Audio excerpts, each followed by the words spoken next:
89.6 FM Sargakshetra Sargakshetra 89.6 FM ഇമ്മിണി ബെല്ലുകളാണ് ഇന്ന് നമ്മുടെ കൂടെ ഉള്ളത്. ഒരു എഴുത്തുകാരി നമ്മൾ പ്രൊമോയിലൊക്കെ കേട്ടിട്ടുണ്ട്.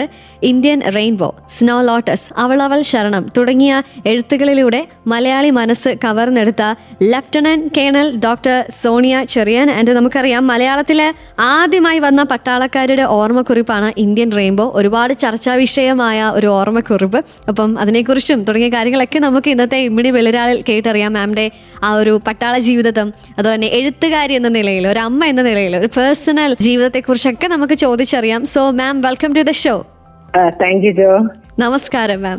നമസ്കാരം. പുതിയ വിശേഷങ്ങൾ എന്തൊക്കെയാണ്? ഇപ്പം എഴുത്തുകാരി എന്ന നിലയിലായിക്കോട്ടെ, അല്ലെങ്കിൽ സർവീസിൽ നിൽക്കുന്ന ഒരാളെന്ന നിലയിലായിക്കോട്ടെ, പേഴ്സണൽ ലൈഫിലൊക്കെ ഏറ്റവും ലേറ്റസ്റ്റ് ആയിട്ടുള്ള വിശേഷങ്ങൾ പറഞ്ഞുകൊണ്ട് തന്നെ നമുക്ക് ഇന്നത്തെ നമ്മുടെ ഇമ്മിണി ബെല്ലുരാൾ ഇവിടെ നമുക്ക് സ്റ്റാർട്ട് ചെയ്യാം.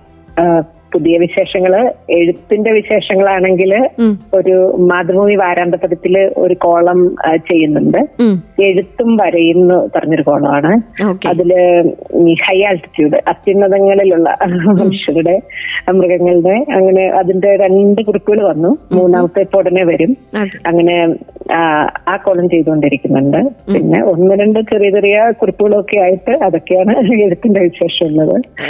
പിന്നെ അടുത്ത നാളില് കുറവിലങ്ങാട് വന്നിരുന്നു. മാതാ കോളേജിലെ റീഡേഴ്സ് വായനാ വാരത്തിന്റെ അതിന്റെ ഭാഗമായിട്ട്. അപ്പം അതൊരു സന്തോഷമാണ്. കാരണം ഞങ്ങളൊക്കെ അവിടുന്ന് വന്ന ആൾക്കാരാണല്ലോ, കുടിയേറ്റക്കാരാണ്. അപ്പം വേരുകളൊക്കെ അവിടെയാണ്. അപ്പം നാട്ടിലേക്ക് വന്ന പോലെ ഉണ്ടായിരുന്നു. കുടിയേറ്റത്തിന്റെ 3ാം തലമുറയാണ് നമ്മളൊക്കെ. അവിടെയൊക്കെ വരാനും എല്ലാരെയും കാണാനും ഒക്കെ പറ്റിയത് വലിയ സന്തോഷമായി. ഇതൊക്കെ തന്നെ വിശേഷങ്ങൾ. ഒരു ബാക്ക് ടു ഹോം ഒരു മൊമെന്റ് ഒക്കെ ഒന്ന് എൻജോയ് ചെയ്തിട്ട് ഇങ്ങനെ ഇരിക്കുന്നു അല്ലേ? അതെ. അപ്പൊ എന്തായാലും മാമിന്റെ സന്തോഷമുള്ള സമയമായിരുന്നു. ഓക്കെ, അപ്പൊ എന്തായാലും എഴുത്ത് ജീവിതത്തെ കുറിച്ചൊക്കെ പറഞ്ഞ് തുടങ്ങണം നമുക്ക്. സോ ഫസ്റ്റ് തന്നെ ചോദിക്കാനായിട്ടുള്ളത് മാമിന്റെ എഴുത്തിലേക്കുള്ള ആ ഒരു വരവ്. നമുക്കറിയാം ആദ്യത്തേത് തന്നെ നമ്മുടെ ഇന്ത്യൻ റെയിൻബോ എന്ന ഒരു ഓർമ്മക്കുറിപ്പാണ്. സോ ആ ഒരു എഴുത്തിലേക്ക് വന്നൊരു വരവ് ഞാൻ ഒരുപാട് ഇന്റർവ്യൂസിൽ കേട്ടിട്ടുണ്ട്.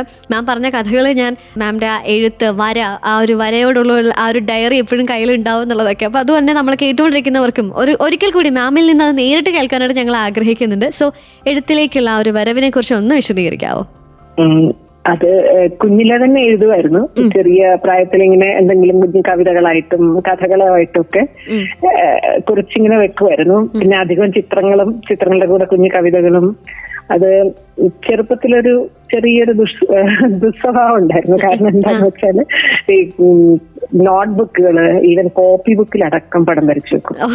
അപ്പം അതൊരു ബുദ്ധിമുട്ടായി. ടീച്ചേഴ്സ് എല്ലാം വഴക്കൊക്കെ പറയാൻ തുടങ്ങിയപ്പം അമ്മ അതിനുവേണ്ടി തന്നെ ഒരു ബുക്ക് വാങ്ങിക്കണം. ഇതിൽ വരച്ചോ, നീ ഇതിൽ എഴുതിക്കോന്ന് പറഞ്ഞു.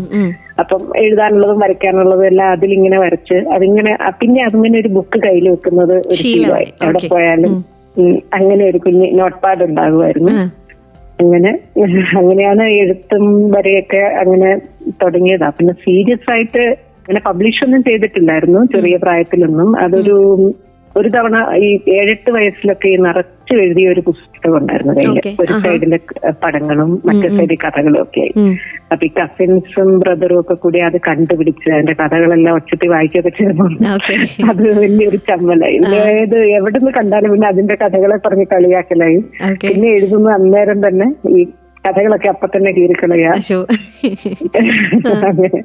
പിന്നെ അത് കഴിഞ്ഞിട്ട് മിലിറ്ററി സർവീസ് കഴിഞ്ഞ ഒരു സമയത്ത്, അത് 2 വർഷം മോന് +2 ആയിരുന്നു അന്ന്. അപ്പൊ അവന്റെ കൂടെ ഇരിക്കാൻ വേണ്ടിയിട്ട് ഒരു 2 കൊല്ലം ഞാൻ ജോബ് ചെയ്യാതെ ഇരിക്കാം എന്ന് വെച്ചാൽ വീട്ടിൽ മോന്റെ കൂടെ ഇരിക്കാന്ന് വിചാരിച്ചു. കാരണം നമുക്ക് മിലിറ്ററിയിൽ എങ്ങനെയാന്ന് ചോദിച്ചാൽ അന്ന് ഞങ്ങളുടെയൊക്കെ സമയത്ത് മെറ്റേണിറ്റി ലീവ് 2 മാസം ഉണ്ടായിരുന്നു. അപ്പൊ 2 മാസം ആനുവൽ ലീവും കൂടെ കൂട്ടി ചിലപ്പോ ഫർലോ ഒക്കെ എടുത്ത് ഈ കുഞ്ഞിന്റെ കൂടെ ഒരു 4-5 മാസമേ കിട്ടിയിട്ടുള്ളൂ എനിക്ക്. അതുകൊണ്ട് ഞാൻ വിചാരിച്ചു അവന്റെ +2ന്റെ കൂടെ ഫുൾ ടൈം കൂടെ ഇരിക്കാന്ന് വിചാരിച്ചു. ഇരുന്ന സമയത്താണ് പിന്നെ എഴുതി തുടങ്ങിയതും പിന്നെ ഇങ്ങനെ പ്രസിദ്ധീകരിച്ചു വരുന്നതും ഒക്കെ. പിന്നെ എഴുതിക്കൂടെ എന്ന് ചോദിച്ചിങ്ങനെ കൂട്ടുകാരൊക്കെ നിർബന്ധിക്കാൻ തുടങ്ങി. അപ്പം പഴയ പാഷനൊക്കെ കുറച്ച് ടൈം കിട്ടിയപ്പം തിരിച്ചു വന്നു. ഉണർത്തിയെടുത്തു അല്ലേ? അതെ. ഓക്കെ, അങ്ങനെ നമ്മൾ അങ്ങനെ തുടങ്ങിയതാണ്. പിന്നെ നമ്മുടെ മലയാളത്തിലെ ആദ്യത്തെ പട്ടാളക്കാരിയുടെ ഒരു ഓർമ്മക്കുറിപ്പ് വന്നു, ഇന്ത്യൻ റെയിൻബോ എന്നത്. അപ്പോൾ അതിലേക്ക് നമുക്കിനി പാട്ടുകൾക്ക് ശേഷം നമ്മൾ പോകുന്നതായിരിക്കും ആ ഒരു ഓർമ്മക്കുറിപ്പിലേക്ക്. അതിനു മുന്നേ മാം സർവീസ് ജീവിതത്തിലേക്ക് തുടങ്ങിയ ആ ഒരു വരവ്, അല്ലെങ്കിൽ എങ്ങനെയാണ് ഒരു മിലിറ്ററിയിലേക്ക് പോവാം എന്നുള്ള ഒരു തീരുമാനം വന്നത്, തുടങ്ങിയ കാര്യങ്ങളൊക്കെ നമുക്ക് കേൾക്കണമെന്ന് ആഗ്രഹമുണ്ട്. അപ്പോൾ എന്തായാലും ഉത്തരവുമായിട്ട് സോണിയ ചെറിയാൻ മാം നമ്മുടെ കൂടെയുണ്ട്. കേൾക്കാം ഇമ്മിണി വലിയൊരാളിലൂടെ പാട്ടുകൾക്ക് ശേഷം. കൂടെയുള്ളത് ജോ ആണ്. 89.6 FM സർഗക്ഷേത്ര. സർഗക്ഷേത്ര 89.6 FM ഇമ്മിണി ബെല്ലറാണ് നമ്മുടെ കൂടെ ഇന്നുള്ളത്. എഴുത്തുകാരി lieutenant colonel doctor Sonia Cherian. Ma'am, നമ്മൾ എഴുത്ത് ജീവിതത്തിലേക്ക് വന്നത് എങ്ങനെയാണ് എന്നുള്ളത് നമ്മൾ കേട്ടു. ആൻഡ് മാമിൻ്റെ ആ ഒരു പേരിനെ ഏറ്റവും കൂടുതൽ ഭംഗിയാക്കി മാറ്റുന്ന മറ്റൊരു ഡെസിഗ്നേഷനാണ് ലഫ്റ്റനന്റ് കേണൽ എന്നുള്ളത്. സോ ആ ഒരു സർവീസ് ജീവിതം, പട്ടാള ജീവിതത്തിലേക്കുള്ള ആ ഒരു പോക്ക്, തീരുമാനം പണ്ട് മുതലേ ഉള്ള ഒരു ആഗ്രഹമായിരുന്നു, ഡോക്ടറായിരുന്നു. അപ്പോൾ അതിലേക്ക് എങ്ങനെയാണോ പോയത് തുടങ്ങിയ കാര്യങ്ങളൊക്കെ ഒന്ന് വിശദീകരിക്കുക. അത് എഴുത്തുകാരി, ലഫ്റ്റനന്റ് കേണൽ, ഡോക്ടർ, അങ്ങനെ 3 ശിഖരങ്ങളുണ്ട് മാം എന്ന ഒരു വ്യക്തിയിൽ തന്നെ. സോ അതിനെക്കുറിച്ച് ഒന്ന് കൂടുതൽ പറയാമോ? ജോ, അത് മിലിറ്ററിയോടൊരു പാഷൻ കുഞ്ഞിലെ തൊട്ടേ ഉണ്ടായിരുന്നു. കാര്യം പട്ടാളം എന്താണെന്നൊന്നും അറിഞ്ഞൂടാ. പക്ഷെ അതെങ്ങനെയാ വന്നേന്ന് ചോദിച്ചാല്, എന്റെ അമ്മാവൻ മിലിറ്ററിയിലുണ്ടായിരുന്നു. അപ്പൊ എനിക്ക് 4-5 വയസ്സുള്ളപ്പോഴത്തേക്കും അദ്ദേഹം തിരിച്ചു വന്നിട്ടുണ്ട് മിലിറ്ററിയിൽ നിന്ന്. പക്ഷെ എനിക്കൊരു കുഞ്ഞൊരു പൂക്കളൊക്കെ ഉള്ള ഒരു കുട കൊണ്ടുതന്നു. അന്നത്തെ കാലത്ത് ഈ കറുത്ത കുടകളൊക്കെ ഉള്ളു കേട്ടോ, ഒരുപാട് നാളെ വലിയല്ലേ.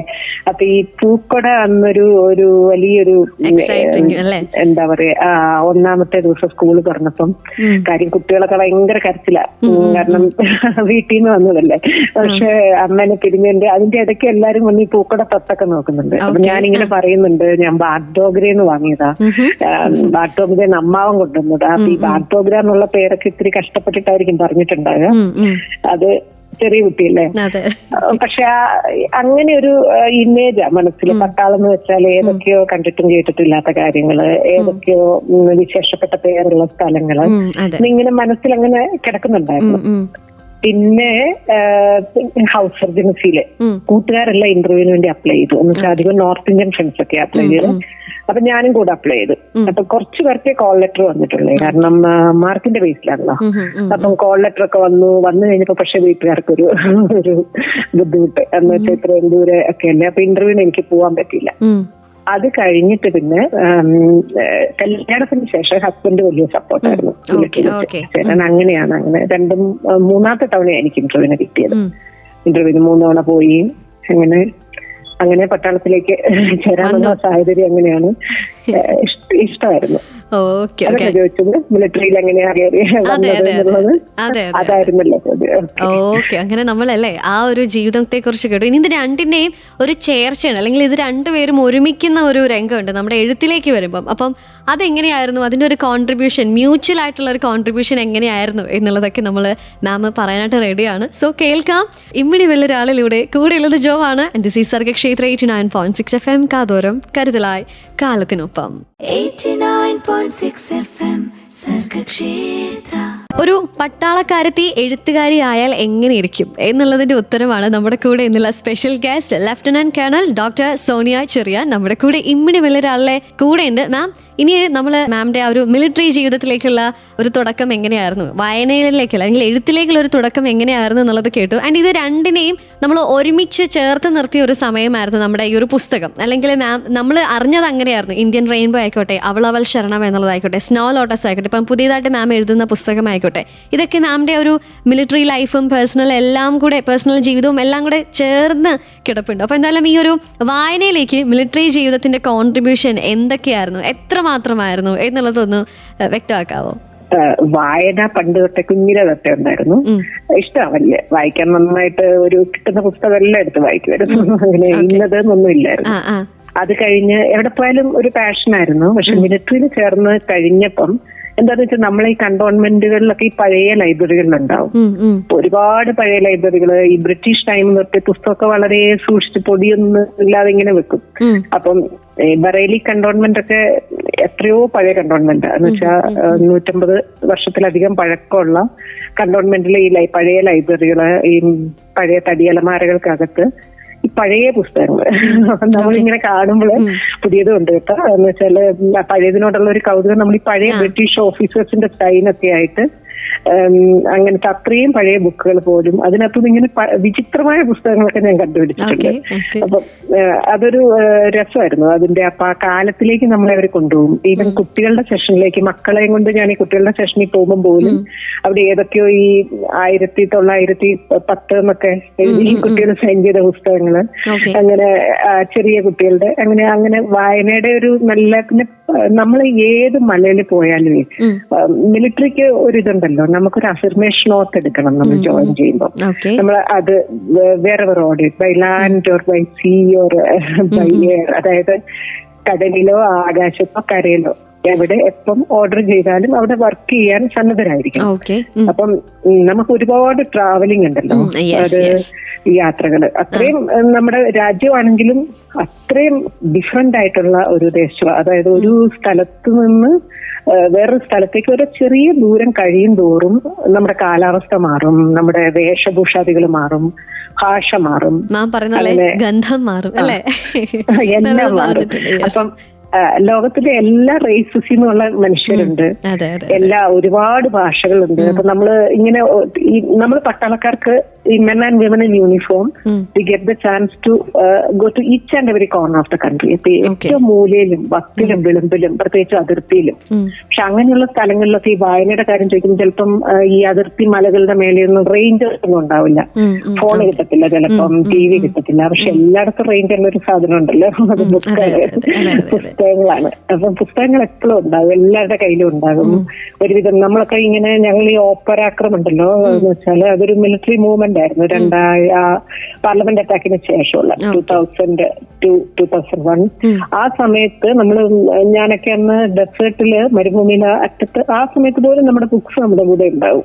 നമ്മള് ഡിപ്ലോയിഡ് ആണ് എന്ന് വെച്ചാല് വാറിന് വേണ്ടി റെഡി ആയിട്ട് അതിർത്തിയിൽ ഇരിക്കുവാണെങ്കിലും നമ്മുടെ ലൈബ്രറി ഉണ്ട്, നമ്മുടെ പുസ്തകങ്ങളുണ്ട്.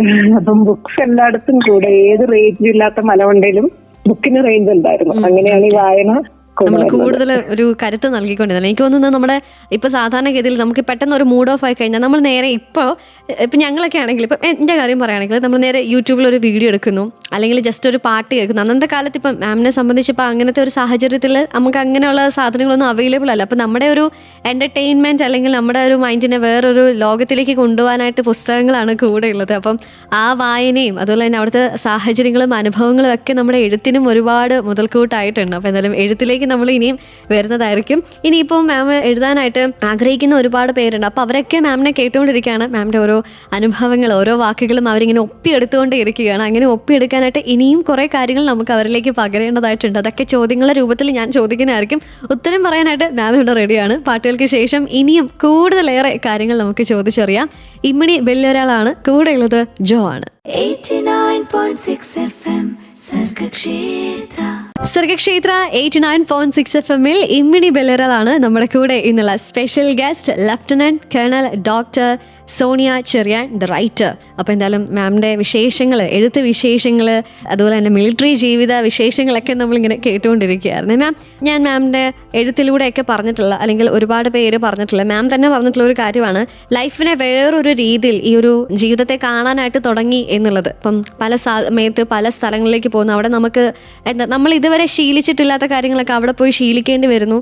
അവിടുത്തെ നമ്മുടെ ദിനചര്യയായി മാറുന്ന സാഹചര്യങ്ങളൊക്കെ പിന്നീട് ഒരു മൊമെന്റ് തൊട്ട് ഇതിനെ മറ്റൊരു രീതിയിൽ വേറൊരു പെർസ്പെക്റ്റീവിലൂടെ കാണാനായിട്ട് ശ്രമിക്കുന്നു. അതോടുകൂടി തന്നെ ജീവിതം മൊത്തം മാറി മറന്നു. അപ്പോൾ അത് തന്നെ മാമിൻ്റെ എഴുത്തുകളിലും കാണാനായിട്ട് സാധിക്കുന്നുണ്ട്. അതായത് ഭയങ്കര ദുർഘടമായിട്ടുള്ള അവസ്ഥയിൽ പോലും ഒരു പോസിറ്റീവായിട്ട് ചിന്തിക്കാനായിട്ട് നമ്മളെ തോന്നിക്കുന്ന ഒരു രീതി. അപ്പം അങ്ങനെ മാം കണ്ടു കഴിഞ്ഞതിന് ശേഷം, അല്ലെങ്കിൽ ലൈഫിനെ മറ്റൊരു രീതിയിൽ വീക്ഷിക്കുന്നതിന് ശേഷം ഉണ്ടായ മാറ്റങ്ങൾ, അല്ലെങ്കിൽ എങ്ങനെയൊക്കെയാണ് മാമിൻ്റെ ലൈഫിൽ ഉണ്ടായ പ്രശ്നങ്ങൾ, അല്ലെങ്കിൽ ഇപ്പം എഴുത്തിലൂടെ എങ്ങനെയാണ് അതിനെ നമ്മൾ വായനയിലേക്ക്, അല്ലെങ്കിൽ വായനക്കാരിലേക്ക് അത് പകർത്താനായിട്ട് ശ്രമിക്കുന്നത്, എങ്ങനെ ആ ഒരു പോസിറ്റിവിറ്റി എങ്ങനെ കീപ്പ് ചെയ്യുന്നു എന്നുള്ളതാണ് അറിയാനായിട്ടുള്ള താല്പര്യമുള്ളത്.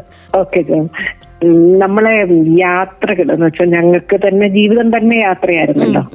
എന്റെ അമ്മ പറയും മുതുകയില് ചോർന്ന് നടക്കുന്ന ആൾക്കാരും. അതുപോലെ തന്നെ ഒരു 2-3 വർഷം കഴിയുമ്പോഴത്തേക്കും അടുത്ത സ്ഥലത്തേക്കുള്ള പറിച്ചു നടല. അപ്പം ആദ്യമൊക്കെ കുറച്ച് ബുദ്ധിമുട്ടായിരുന്നു. കാരണം ആദ്യത്തെ എന്റെ ട്രാൻസ്ഫർ എന്ന് വെച്ചാൽ രോഹ്തക്, ഹരിയാനയിലെ രോഹ്തക് എന്ന് പറഞ്ഞ സ്ഥലത്തായിരുന്നു. അത് ഹസ്ബൻഡ് മിലിറ്ററി ഓഫീസറാണ് കേട്ടോ, ഡോക്ടർ തന്നെയാണ്.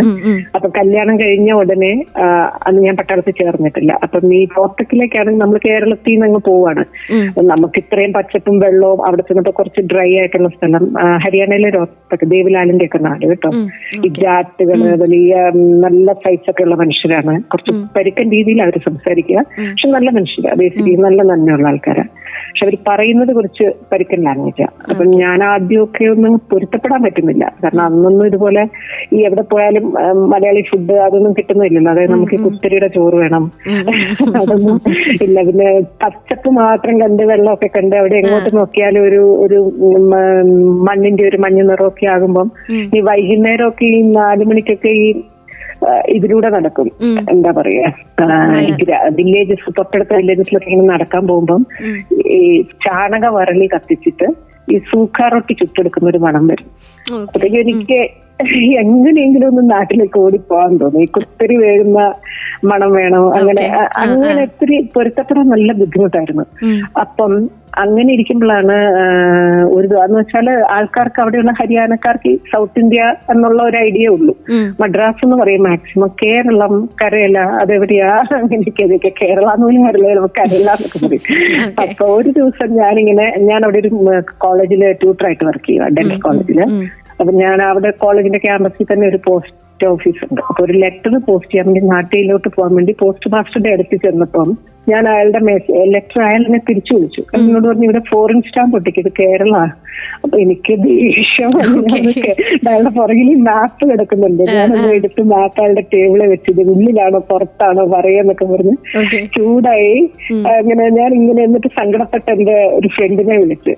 അപ്പം ഫ്രണ്ട് ഇങ്ങനെ ചോദിക്കുകയാണ്, ഇതിനെല്ലാം വേറൊരു രീതി കണ്ടൂടെ, ഇതെല്ലാം എന്ന് വെച്ചാൽ നമ്മുടെ ഈ സങ്കടം ഇതിനെല്ലാം വേറെ ഏതായാലും നമുക്ക് പോകണം, take it as A conducted tour. ഒരു കണ്ടക്ടഡ് ടൂർ മാതിരി പുതിയ ദേശങ്ങള്, പുതിയ ഗന്ധങ്ങള്, പുതിയ തരം മനുഷ്യര്, അവരുടെ അറിവുകള്, അവരുടെ അറിവില്ലായ്മകള്, അവരുടെ പ്രത്യേകതകള്, അങ്ങനെയൊന്ന് മാറി കണ്ടു കഴിഞ്ഞപ്പോൾ വേറെ രീതിയിൽ കാണാൻ നോക്കി തുടങ്ങിയപ്പം എല്ലാം രസമായിട്ട് തോന്നി കേട്ടോ. എല്ലാ നാടുകളും അവർക്ക് അതിൻ്റെതായ, ഓരോ പട്ടണങ്ങൾക്കും അതിൻ്റെതായ പ്രത്യേകതകളുണ്ട്, അതിന്റെ തരം മനുഷ്യരുണ്ട്.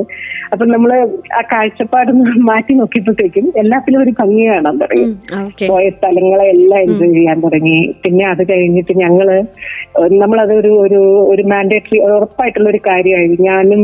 ഞാൻ കുഞ്ഞു മക്കളാണെങ്കിലും ഞങ്ങൾ ഒരു രണ്ടുപേരും സെർവിങ് ആണല്ലോ. അപ്പൊ രണ്ടുപേർക്കും കൂടെ ലീവ് കിട്ടുന്ന ഒത്തിരി ബുദ്ധിമുട്ടാണ്. സൺഡേ കുട്ടിയൊക്കെ ലീവ് എടുക്കുമ്പോൾ ഞങ്ങൾ മക്കളെയും പുറകെ രാവിലെ എഴുന്നേൽക്കുന്നതിന് മുമ്പ് തന്നെ കുട്ടികളെ എടുത്ത് കാറിന്റെ പുറകെ കിടത്തി അവർ വീഴാതെ ബാഗൊക്കെ വെച്ച് ഞങ്ങൾ അടുത്തുള്ള ഏതെങ്കിലും സ്ഥലങ്ങളിലേക്ക് പോകും. എന്ന് വെച്ചാൽ അടുത്ത് കാണാൻ വേണ്ടി.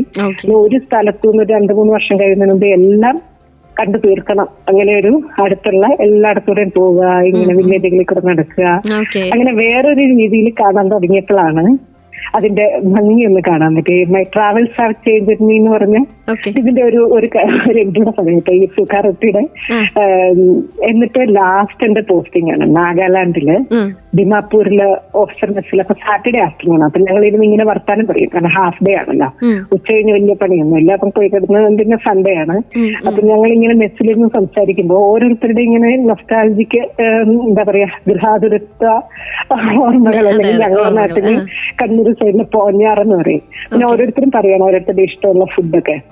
അപ്പം പറഞ്ഞുകൊണ്ടിരിക്കുമ്പോ നമ്മുടെ ഒരു രാജസ്ഥാനി ഒരു മനുഷ്യൻ, അയാള് ഒരു ഓഫീസറാണ്. അയാൾ പറയാണ്, ഞങ്ങളിങ്ങനെ രാവിലെ ഒന്നും കഴിക്കാതെ കയറ്റി, വലിയ വയലുകളാണല്ലോ ഇവർക്ക്, വയലിൽ വരും. അപ്പൊ ഉച്ച 12 മണിയാകുമ്പോഴത്തേക്കും നന്നായിട്ട് വെച്ചേക്കും. ഈ ഗോതമ്പിന്റെ ഒക്കെ നടുന്ന സമയത്ത് നല്ല പണിയാണ്. ഇങ്ങനെ കഠിനമായിട്ട് പണിയൊക്കെ എടുത്തു കഴിഞ്ഞ് ഉച്ച ആകാറാകുമ്പോഴത്തേക്ക് എല്ലാ വീട്ടിലുള്ളവരെല്ലാരും വരും. അപ്പൊ കൈ കൊണ്ട് നിൽക്കുന്ന ആട്ട ഈ ഗോതമ്പ് മാവ് ഇങ്ങനെ കുഴച്ചിട്ട് പരത്തിയിട്ട് അടുപ്പിന്റെ വയലിന്റെ സൈഡിൽ കല്ല് കൂട്ടി അവിടെയുള്ള ഇങ്ങനെ കിടക്കുന്ന ചാണകം പിന്നെ അദ്ദേഹം ഇങ്ങനെ കാണിക്കുവാണ്, കൈകൊണ്ട് ഇങ്ങനെ പരത്തിയെടുത്ത് ചാണകവരളി ഉണ്ടാക്കി. എന്നിട്ട് ഈ പകുതി ഉണങ്ങിയ ചാണകത്തിന്റെ ചാണകവരളിയിൽ ഈ സൂഖാ റൊട്ടി, ഈ ഉണക്ക ചപ്പാത്തി ചുടുന്ന മണമാണ്. എനിക്ക് എന്റെ ജീവിതത്തിൽ ഏറ്റവും ഇഷ്ടമുള്ള ബന്ധം. അപ്പൊ നമ്മളിങ്ങനെ ആലോചിക്കാണ്, തുടക്കത്തിൽ നമ്മൾക്ക് ഏറ്റവും ബുദ്ധിമുട്ടായി തോന്നിയ ഒരു കാര്യമാണ് വേറൊരു മനുഷ്യന് ഏറ്റവും പ്രിയപ്പെട്ട കാര്യം. അപ്പൊ നമ്മൾ അതാണ് ഈ ട്രാവൽസ് വിൽ ചേഞ്ച് എന്ന് പറയുന്ന കാര്യം. അപ്പോഴത്തേക്ക് എനിക്കത് മനസ്സിലാവുന്നുണ്ട്. പക്ഷെ തുടക്കത്തിൽ എനിക്കത് തീരെ ചെയ്യാൻ പറ്റുന്നില്ല. അതാണ് അങ്ങനെയൊന്ന് പറഞ്ഞതേ ഉള്ളൂ. നമുക്ക് അത് ഡൈജസ്റ്റ് ആവില്ല, പക്ഷെ മറ്റേ ആൾക്ക് അതേ ഡൈജസ്റ്റ് ആവത്തുള്ളൂ അല്ലെ?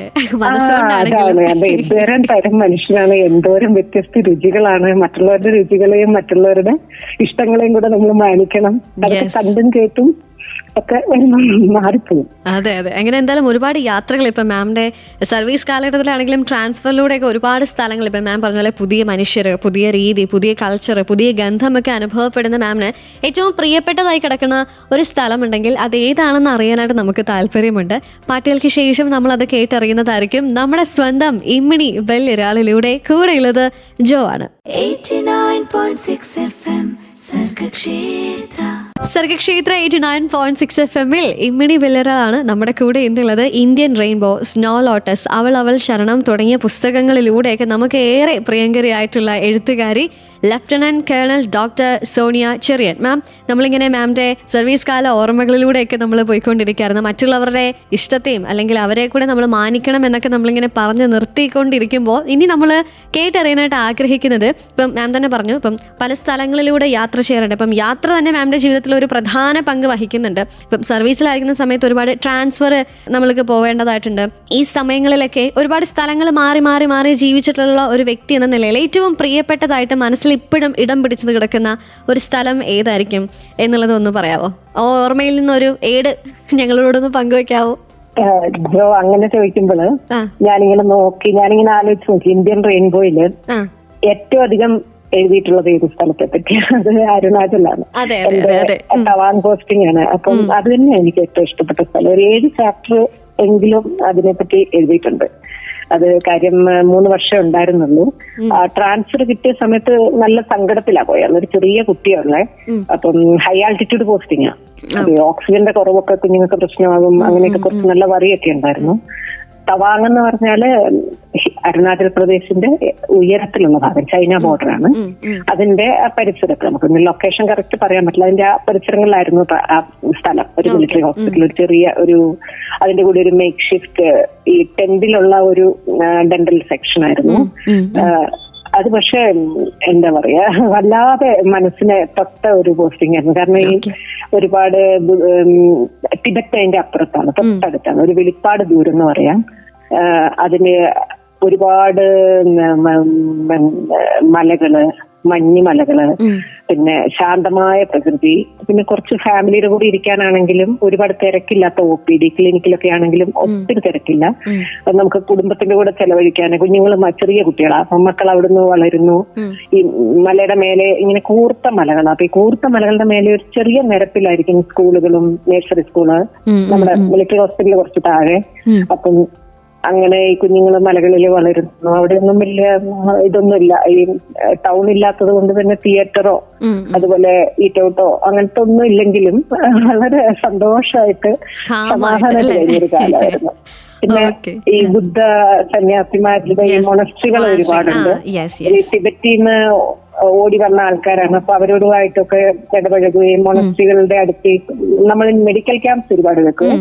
ഈ കാരണം എന്താന്ന് വെച്ചാൽ അതിർത്തിയാണല്ലോ. ഈ അതിർത്തിയിൽ നമുക്ക് ഇന്ത്യൻ ആർമിക്ക് ഓപ്പ് സദ്ഭാവന എന്ന് പറഞ്ഞ ഒരു മിഷൻ, ശരിക്കും ഓപ്പറേഷൻ എന്ന് പറയും, മിഷൻ തന്നെയാണത്. അപ്പൊ അതിർത്തി മനുഷ്യരുടെ ഏറ്റവും അറ്റത്തും വിളിമ്പിലുള്ളവരുടെ ഡോക്ടർമാർ നമ്മൾ തന്നെയാണ്. അവരുടെ ആരോഗ്യം, അവരുടെ കുറച്ച് ഭക്ഷണ കാര്യങ്ങള്, അവരുടെ വിദ്യാഭ്യാസം ഒക്കെ മിലിറ്ററിയാണ് നോക്കുക. നമ്മൾ ഡോക്ടേഴ്സിന് അപ്പൊ അവരുമായിട്ട് നല്ലതായിട്ട് ഒരു ഡയറക്റ്റ് ഇന്ററാക്ഷൻ വരും. അപ്പൊ അവര് വരുന്നു, അവരോട് സംസാരിക്കുന്നു, അവരെ കാണുന്നു. നമ്മൾ കണ്ടിട്ടും കേട്ടിട്ടില്ലാത്ത തരം ആൾക്കാര്. അങ്ങനെ മെഡിക്കൽ ക്യാമ്പ് വെക്കുന്നത് മൊണസ്ട്രികളുടെ മുറ്റത്താണ്. കാരണം നിരപ്പ് അവിടെ ഉണ്ടാവത്തില്ലേ, നമുക്ക് ടെന്റൊക്കെ വലിച്ചു കേട്ടുണ്ട്. അപ്പൊ അവരോട് സംസാരിക്കുന്നു. ശരിക്കും സ്നോ ലോട്ടസ് എന്നുള്ള നോവലിന്റെ തുടക്കം എന്ന് വെച്ചാൽ അങ്ങനെ ഒന്ന് എഴുതണമെന്നും അവരെ കുറിച്ച് കൂടുതൽ അറിഞ്ഞത് ഈ ബുദ്ധിസ്റ്റുകളെ കുറിച്ച്, പിന്നെ അവിടുന്ന് ടിബറ്റിന്ന് ഓടി വന്നവരുടെ സങ്കടങ്ങളെ കുറിച്ച്, പിന്നെ അവരൊന്ന് ഓരോരുത്തരും പറയുന്ന കഥകളുണ്ട്, അതൊക്കെ കേട്ടത്, അവരുടെ വിഷമങ്ങൾ അറിഞ്ഞത്. അപ്പൊ ഈ നോവലിന്റെ തുടക്കം ശരിക്കും അവിടെ നിന്നായിരുന്നു.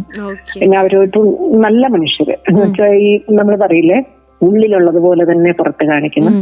വളരെ നെയ്വായിട്ടുള്ള, വളരെ നിഷ്കളങ്കരായിട്ടുള്ള ഈ പർവ്വത മനുഷ്യര് പഹാടികളുമായിട്ടൊക്കെ ഇടപെടുന്നു. നല്ല സമയമായിരുന്നു. വളരെ നല്ല ഒരു പ്രിയപ്പെട്ട നല്ല മനുഷ്യരല്ലേ, പ്രിയപ്പെട്ട മനുഷ്യർ, നല്ല മനുഷ്യരായിരുന്നു. നല്ല എല്ലാവർക്കും നല്ല മനുഷ്യർ തന്നെയാണ്. പക്ഷെ അവിടെ നമ്മൾ കുറച്ചും കൂടെ വ്യത്യസ്തരായ ആൾക്കാരെ കാണുക. പിന്നെ ആ മലകള് ഭയങ്കര വളരെ ഭംഗിയുള്ള ഭൂപ്രകൃതി, നിറച്ചിങ്ങനെ ഈ പ്ലം, പീച്ച്, അങ്ങനെ ഈ മരങ്ങളുണ്ട്, ഈ കായകളുണ്ടാകുന്നു. ഇതെല്ലാം ഒരുമിച്ച് പൂക്കുന്ന ഒരു കാലമുണ്ട്. എല്ലാം കൂടെ ഒരുമിച്ച് ഒന്നൊരു പിങ്ക് കളറിൽ, ഒന്നൊരു വെള്ള നിറത്ത്. അത് ഈ മലയിൽ ഇങ്ങനെ വെള്ള മലകൾ, അതിന്റെ താഴെ ഇതെല്ലാം ഒരുമിച്ച് പൂത്തിട്ട് അപ്പോഴത്തേക്കും നമുക്ക് ഒന്നാമത്തെ പൂക്കാലാവുമ്പോൾ പിന്നെ നമ്മൾ കായ്കൾ വരാൻ വേണ്ടി കാത്തിരിക്കും. കാരണം നമ്മുടെ കണ്ടോൺമെന്റിൽ തന്നെയാണ് ഇതിന്റെയൊക്കെ ആരെങ്കിലും ഒക്കെ നട്ടിട്ട് പോയ മരങ്ങളാണ്. അപ്പൊ ഇഷ്ടംപോലെ ആപ്രിക്കോട്ടൊക്കെ ഇഷ്ടംപോലെ കായ്കൾ വരും. അപ്പൊ അത് കഴിയുമ്പോൾ രണ്ടാമത്തേതുമായി. അപ്പം ശരിക്കും പറഞ്ഞാൽ നമ്മൾ സങ്കടപ്പെട്ട് വന്നൊരു പോസ്റ്റിംഗ് ആയിരുന്നു. പക്ഷെ മൂന്നാമത്തെ പൂക്കാലം വന്നപ്പോഴത്തേക്ക് എനിക്ക് ഇങ്ങനെ നെഞ്ചിരിക്കാൻ തുടങ്ങി. എപ്പോഴും വേഗം ട്രാൻസ്ഫർ വരുമല്ലോ. എന്നിട്ട് ഞാൻ അത് കഴിഞ്ഞ അതുപോലെ തന്നെ വേഗം വന്നു. കാര്യം ഞാൻ ഡൽഹിയിലേക്ക് റിക്വസ്റ്റ് ചെയ്ത് ഒരു കുറച്ച് നാളുടെ എക്സ്റ്റൻഷൻ ഒക്കെ എടുത്ത്, ലെറ്റർ ഒക്കെ എടുത്തു വന്നാൽ അവർ വേഗം തന്നെ അതിനൊരു റൂൾ ഉണ്ടല്ലോ, ഇത്ര സമയം അങ്ങനെ സങ്കടത്തോടെ പോയത്. സങ്കടത്തോടെ വന്നു ഇവിടെ വരണമല്ലോ എന്ന് ഓർത്തത്, പക്ഷെ ഇവിടുന്ന് പോവാണല്ലോ എന്നുള്ളൊരു സങ്കടത്തില് സങ്കടത്തോടെ തിരിച്ചു. അത് സൂപ്പർ. എന്തായാലും എനിക്ക് തോന്നുന്നത് നമ്മുടെ അവിടെ അല്ലേ ലോകത്തിലെ രണ്ടാമത്തെ, ഇന്ത്യയിലെ ഏറ്റവും വലിയ ബുദ്ധിസ്റ്റ് മൊണാസ്ട്രി ഉള്ളത് ആ ഒരു സ്ഥലത്താണെന്നുള്ളത് ഇങ്ങനെ കേട്ടിട്ടുണ്ട്. അപ്പൊ എന്തായാലും വലിയൊരു മൊണസ്ട്രി തവാങ്ങില്, പിന്നെ ബോംബില്, അങ്ങനെ ഒരുപാട് മൊണസ്ട്രികളുണ്ട് എല്ലാ മലയുടെ മേലെ. ഇപ്പൊ ഒരുപാട് ട്രെൻഡിങ് കൂടെയാണ്. ഇപ്പം അരുണാചൽ പ്രദേശ് അല്ലെങ്കിൽ അരുണാചലിലെ ഈ ഒരു തവാങ് ഡിസ്ട്രിക്ട് എന്ന് പറയുന്നത് ഇപ്പം ഒരുപാട്, ഇപ്പം നമുക്ക് പറയാലോ യൂട്യൂബിലാണെങ്കിൽ ഇപ്പൊ ഒരുപാട് ടൂറിസ്റ്റുകളുണ്ട്, ഇപ്പം ഒരുപാട് പേര് യാത്ര പോകുന്നവരുണ്ട്. അപ്പൊ അവരുടെയൊക്കെ ഇതിനകത്ത് ഒരു ട്രെൻഡിങ് ആയിട്ട് നിൽക്കുന്ന ഒരു സ്ഥലം തന്നെയാണ് അരുണാചലിലെ ഈ ഒരു സ്ഥലം. ആൻഡ് ഞാനിപ്പോ അങ്ങനെ ടൂറിസം ഒന്നും ഒരു 20 വർഷം ആകാറാവുന്നു. 2007 ഒക്കെ ആയിരുന്നു, 5 to 7. അന്നൊന്നും അങ്ങനെ ആൾക്കാര് നമ്മളെ നാട്ടിൽ നിന്നുള്ളവരൊക്കെ ഒന്നും ഇപ്പം, പക്ഷെ ഒരുപാട് പേര് വരുന്നുണ്ട്, പോകുന്നുണ്ട്. നല്ല കാര്യം. ഇപ്പൊ റോഡ് ബെറ്റർ ആയിട്ടുണ്ട്. എന്നൊക്കെ റോഡാണെങ്കിലും കുറച്ച് ബുദ്ധിമുട്ടുള്ള റോഡായിരുന്നു. ഈ ഇപ്പം അത് ഒരു ടണല് വന്നിട്ടുണ്ട്. അവിടുത്തെ ഒരു പാസ് ഉണ്ട്, ഷേല പാസ് എന്ന് പറഞ്ഞ, എന്ന് വെച്ചാല് പർവ്വത പാസ്, മൗണ്ടൻ പാസ്. അത് അവിടെയും കൂടെ ഇപ്പൊ ടണല് വന്നിട്ടുണ്ട്. അപ്പം യാത്രാ ദുരിതങ്ങളൊക്കെ നന്നായിട്ട് കുറഞ്ഞിട്ടുണ്ട്. അന്നൊക്കെ ഞങ്ങളിങ്ങനെ 2 ദിവസമാണ് ഗുവാഹത്തിയില്, അന്ന് ഫ്ലൈറ്റും അധികം ഇല്ലല്ലോ, ഗുവാഹത്തിയിലെ ട്രെയിൻ ഇറങ്ങിക്കഴിഞ്ഞാല് പിന്നെ 2 ദിവസം ഫുള്ള് ജേർണിയാണ് ഇങ്ങനെ മലയുടെ മേലേക്ക്. അപ്പൊ ഈ ഐസൊക്കെ വന്നിട്ട് വഴി അടയുവാണെങ്കിൽ പിന്നെയും നമ്മൾ ട്രാൻസിറ്റ് ക്യാമ്പിൽ കിടക്കും. പിന്നെ ഐസ് നീക്കിയിട്ട്, എന്ന് വെച്ചാൽ മഞ്ഞ് വീഴ്ച പെട്ടെന്നുണ്ടായി വഴികൾ ബ്ലോക്ക് ആയാല് ബോർഡർ റോഡിന്റെ ആൾക്കാർ മഞ്ഞ് മാറ്റി കഴിഞ്ഞാൽ മാത്രമേ നമുക്ക് പിന്നെ മുന്നോട്ട് പോകത്തുള്ളൂ. അങ്ങനെ കുറെ ഓർമ്മകളുള്ള നമ്മുടെ അരുണാചൽ അല്ലെ, തവാങ്കിലെ കുറെ ഓർമ്മകൾ നമ്മൾ കേട്ടു. ഈ ഒരു സമയത്ത് കറക്റ്റ് തവാങ്ങല്ല ആ പ്രദേശം, കുറച്ചുകൂടെ അങ്ങോട്ടേക്ക് ബോർഡറിലേക്ക്. ഓക്കെ. അപ്പൊ എന്തായാലും അവിടുത്തെ കുറെ ഓർമ്മകൾ മാം ഇങ്ങനെ പറഞ്ഞുകൊണ്ടിരുന്നപ്പോഴേ നമ്മൾ ആക്ച്വലി ആ ഒരു പർവ്വതത്തിൽ പോയി നിൽക്കുന്ന ഒരു ഫീല്, അവിടുത്തെ ആ ഒരു നിരപ്പ് സ്ഥലം, അവിടുത്തെ ഒരു സ്കൂൾ കുട്ടികള്, ആ ഒരു ആപ്രിക്കോട്ടിന്റെ സമയം എന്നുള്ളതൊക്കെ നമ്മുടെ മനസ്സിലേക്ക് ഓടി എത്തിയിട്ടുണ്ട്. അപ്പോൾ എന്തായാലും ഈ ഒരു സമയത്ത് മാമിനോട് ഞാൻ ഒരു ഫേവർ പറയുവാണെങ്കിൽ, അതായത് മാമിന് ഒരു പാട്ട്, ഇഷ്ടപ്പെട്ട ഒരു പാട്ട് നമ്മളിപ്പോൾ വെച്ച് തരുന്നതായിരിക്കും. അത് ഏത് പാട്ടാണ് മാമിന് വേണ്ടത് എന്ന് ചോദിക്കുകയാണെങ്കിൽ ഏത് പാട്ടായിരിക്കും പറയുന്നത്? ഹിമശൈല സൈകത. എനിക്ക് ഭയങ്കര ഇഷ്ടപ്പെട്ടു. ഭൂമിയിൽ നിന്നൊരു, ഞാൻ പാട്ട് പാടാൻ അറിഞ്ഞുകൂടാത്തോണ്ട് എനിക്ക് പറയാനേ അറിഞ്ഞു കേട്ടോ. ഓക്കെ, ഉറപ്പായിട്ടും നമ്മൾ ആ പാട്ട് പ്ലേ ചെയ്യുന്നതായിരിക്കും. ഓക്കെ, മാമിന്റെ ഓർമ്മയ്ക്ക് വേണ്ടിയിട്ട്, അവിടെയുള്ള നല്ല മനുഷ്യർക്ക് വേണ്ടിയിട്ട് ആ ഒരു പാട്ട് നമുക്ക് കേട്ട് ആസ്വദിക്കാം. നമ്മുടെ സ്വന്തം ഇമ്മിണി ബെല്ലൊരാളിലൂടെ പാട്ടുകൾക്ക് ശേഷം നമ്മൾ നേരെ ആ ഒരു അടുത്ത മാമിന്റെ അനുഭവങ്ങളുമായിട്ട് നമ്മളും ഇങ്ങനെ പങ്കുചേരുന്നതായിരിക്കും. നമ്മളിങ്ങനെ കാതോർത്തിരിക്കുകയാണ്. അന്ന് വാരാന്ത്യ പതിപ്പിൽ ഓരോ ലക്കത്തിന് വേണ്ടിയിട്ടും അല്ലെങ്കിൽ ഓരോ എഴുത്തിന് വേണ്ടിയിട്ടും ആളുകൾ കാത്തിരുന്നത് പോലെ അടുത്തത് എന്ത് എന്നുള്ളത് നമ്മളും കാത്തിരിക്കുകയാണ്. സോ കേൾക്കാം ഇമ്മിണി ബെല്ലൊരാളിലൂടെ. കൂടെയുള്ളത് ജോ ആണ്. 89.6 FM സർഗക്ഷേത്ര 89.6 FM-ൽ ഇമ്മിണി ബെല്ലൊരാളാണ് നമ്മുടെ കൂടെ ഇന്നുള്ളത്. എഴുത്തുകാരി lieutenant colonel doctor Sonia Cherian. Ma'am, നമ്മളിങ്ങനെ ഓരോ നോവലിനെ കുറിച്ച് അല്ലെങ്കിൽ നമ്മുടെ ഇന്ത്യൻ റെയിൻബോയെ കുറിച്ച്, ആ ഒരു ഓർമ്മക്കുറിപ്പിനെ കുറിച്ചൊക്കെ ഇങ്ങനെ സംസാരിച്ചുകൊണ്ടിരിക്കുമ്പോൾ ഇനി ചോദിക്കാനുള്ളത് ഒരു കാര്യം എന്താണെന്ന് വെച്ചാൽ, ഇപ്പം മാം പറഞ്ഞു മാം കല്യാണം കഴിച്ചതിന് ശേഷമാണ് ഈ ഒരു സർവീസിലേക്ക് വരുന്നത് എന്ന് പറഞ്ഞിരുന്നേ. അപ്പം ആ ഒരു സമയത്ത് ഉണ്ടായ ഒരു അനുഭവം, അതായത് ഇപ്പം കുഞ്ഞുങ്ങളെ നോക്കാനായിട്ടുള്ള ഇപ്പം മാം പറഞ്ഞു പറഞ്ഞു +2 ആയപ്പോൾ കൊച്ചിന് വേണ്ടി സമയം കുറച്ച് സ്പെൻഡ് ചെയ്യണമെന്ന് മാം തീരുമാനിച്ചുറപ്പിച്ച് ആ ഒരു സമയത്ത് കൂടെ നിന്നു. പക്ഷേ ആ ഒരു ടൈമിൽ ഇപ്പം കുഞ്ഞുണ്ടായ ടൈമിൽ ഉണ്ടായ ഒരു മാനസികാവസ്ഥ, ഒരു അമ്മ എന്ന നിലയിൽ എന്തൊക്കെ കാര്യങ്ങളാണ് മനസ്സിലൂടെ കടന്നു പോയത്? ഈ സർവീസ് നമുക്ക് വേണം, നമുക്ക് നമ്മുടെ ജോലി, അതുപോലെ തന്നെ ഒരു അമ്മ എന്നുള്ളൊരു വികാരം, ഈ രണ്ടിൻ്റെയും ആ ഒരു മിക്സ്ചർ ഉണ്ടല്ലോ, അതിനെ എങ്ങനെ മാം കൈകാര്യം ചെയ്തത് എങ്ങനെയായിരുന്നു? അതൊരു ഡിഫിക്കൽട്ട് ക്വസ്റ്റ്യൻ ആണ്. അതെങ്ങനെ കൈകാര്യം ചെയ്തു എന്നൊക്കെ ചോദിച്ചാൽ അനുഭവിച്ച് അതിലൂടെ പോയി ഇന്ത്യൻ റെയിൻബോയിലൊക്കെ കുറച്ച് എഴുതുന്നുണ്ട്. ആദ്യം ഞാൻ ജോയിൻ ചെയ്തപ്പോ എന്റെ മോള് ചെറിയ കുഞ്ഞായിരുന്നു. പക്ഷെ എനിക്ക് ഒരുപാട് ഇഷ്ടമായിരുന്നല്ലോ പട്ടാളത്തിൽ ചേരാൻ. അപ്പം ഒന്നാമത് പോയി ഇന്റർവ്യൂവിന്, അന്ന് കിട്ടിയില്ല. രണ്ടാമത്തെ തവണ ഞാൻ പ്രഗ്നന്റ് ആയിരുന്നു, പോകാൻ പറ്റിയില്ല. അപ്പൊ മൂന്നാമത്തെ തവണ ഞാൻ നന്നായിട്ട് പ്രിപ്പയർ ചെയ്തു ഇന്റർവ്യൂവിന് തന്നെ.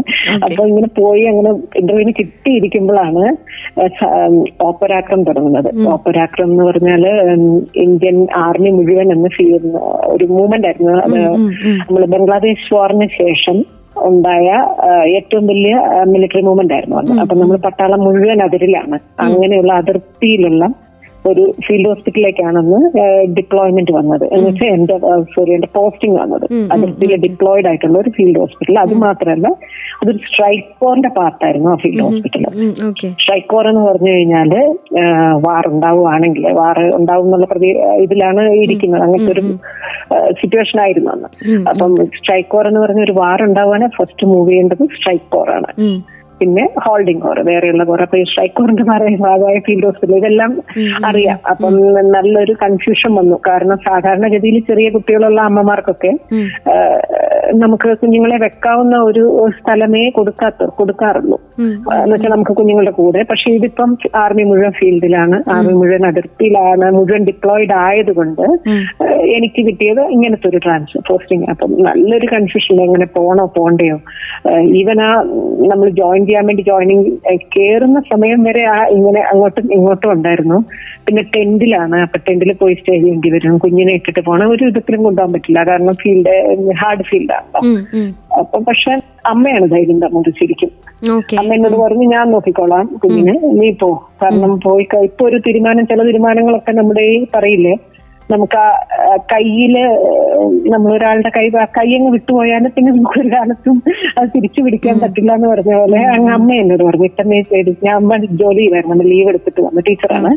അപ്പൊ അമ്മയും ഹസ്ബൻഡും കൂടെ കുഞ്ഞിനെ നോക്കി. ഹസ്ബൻഡ് റിക്രൂട്ടിംഗ് മെഡിക്കൽ ഓഫീസർ ആയിരുന്നു അന്ന്, അതുകൊണ്ട് അദ്ദേഹത്തിന് മൂവ് ചെയ്യേണ്ടതില്ലായിരുന്നു. പക്ഷെ പട്ടാളത്തെ റിക്രൂട്ട് ചെയ്തുകൊണ്ടേ ഇരിക്കുകയാണ്. ഓക്കെ. അപ്പം അവര് കുഞ്ഞിനെ കൊണ്ട് ഹരിയാനയിലെ രോഹ്തക് എന്ന് പറഞ്ഞ സ്ഥലത്ത്, ഞാൻ നേരത്തെ പറഞ്ഞ സ്ഥലത്ത് നിന്നു. അപ്പൊ ഞാന് പോവാണ് രാജസ്ഥാൻ അതിർത്തി, എക്സ്ട്രീം അതിർത്തിയിൽ. അപ്പൊ ഞാനിങ്ങനെ പാല് കൊടുക്കുന്ന അമ്മയാണല്ലോ.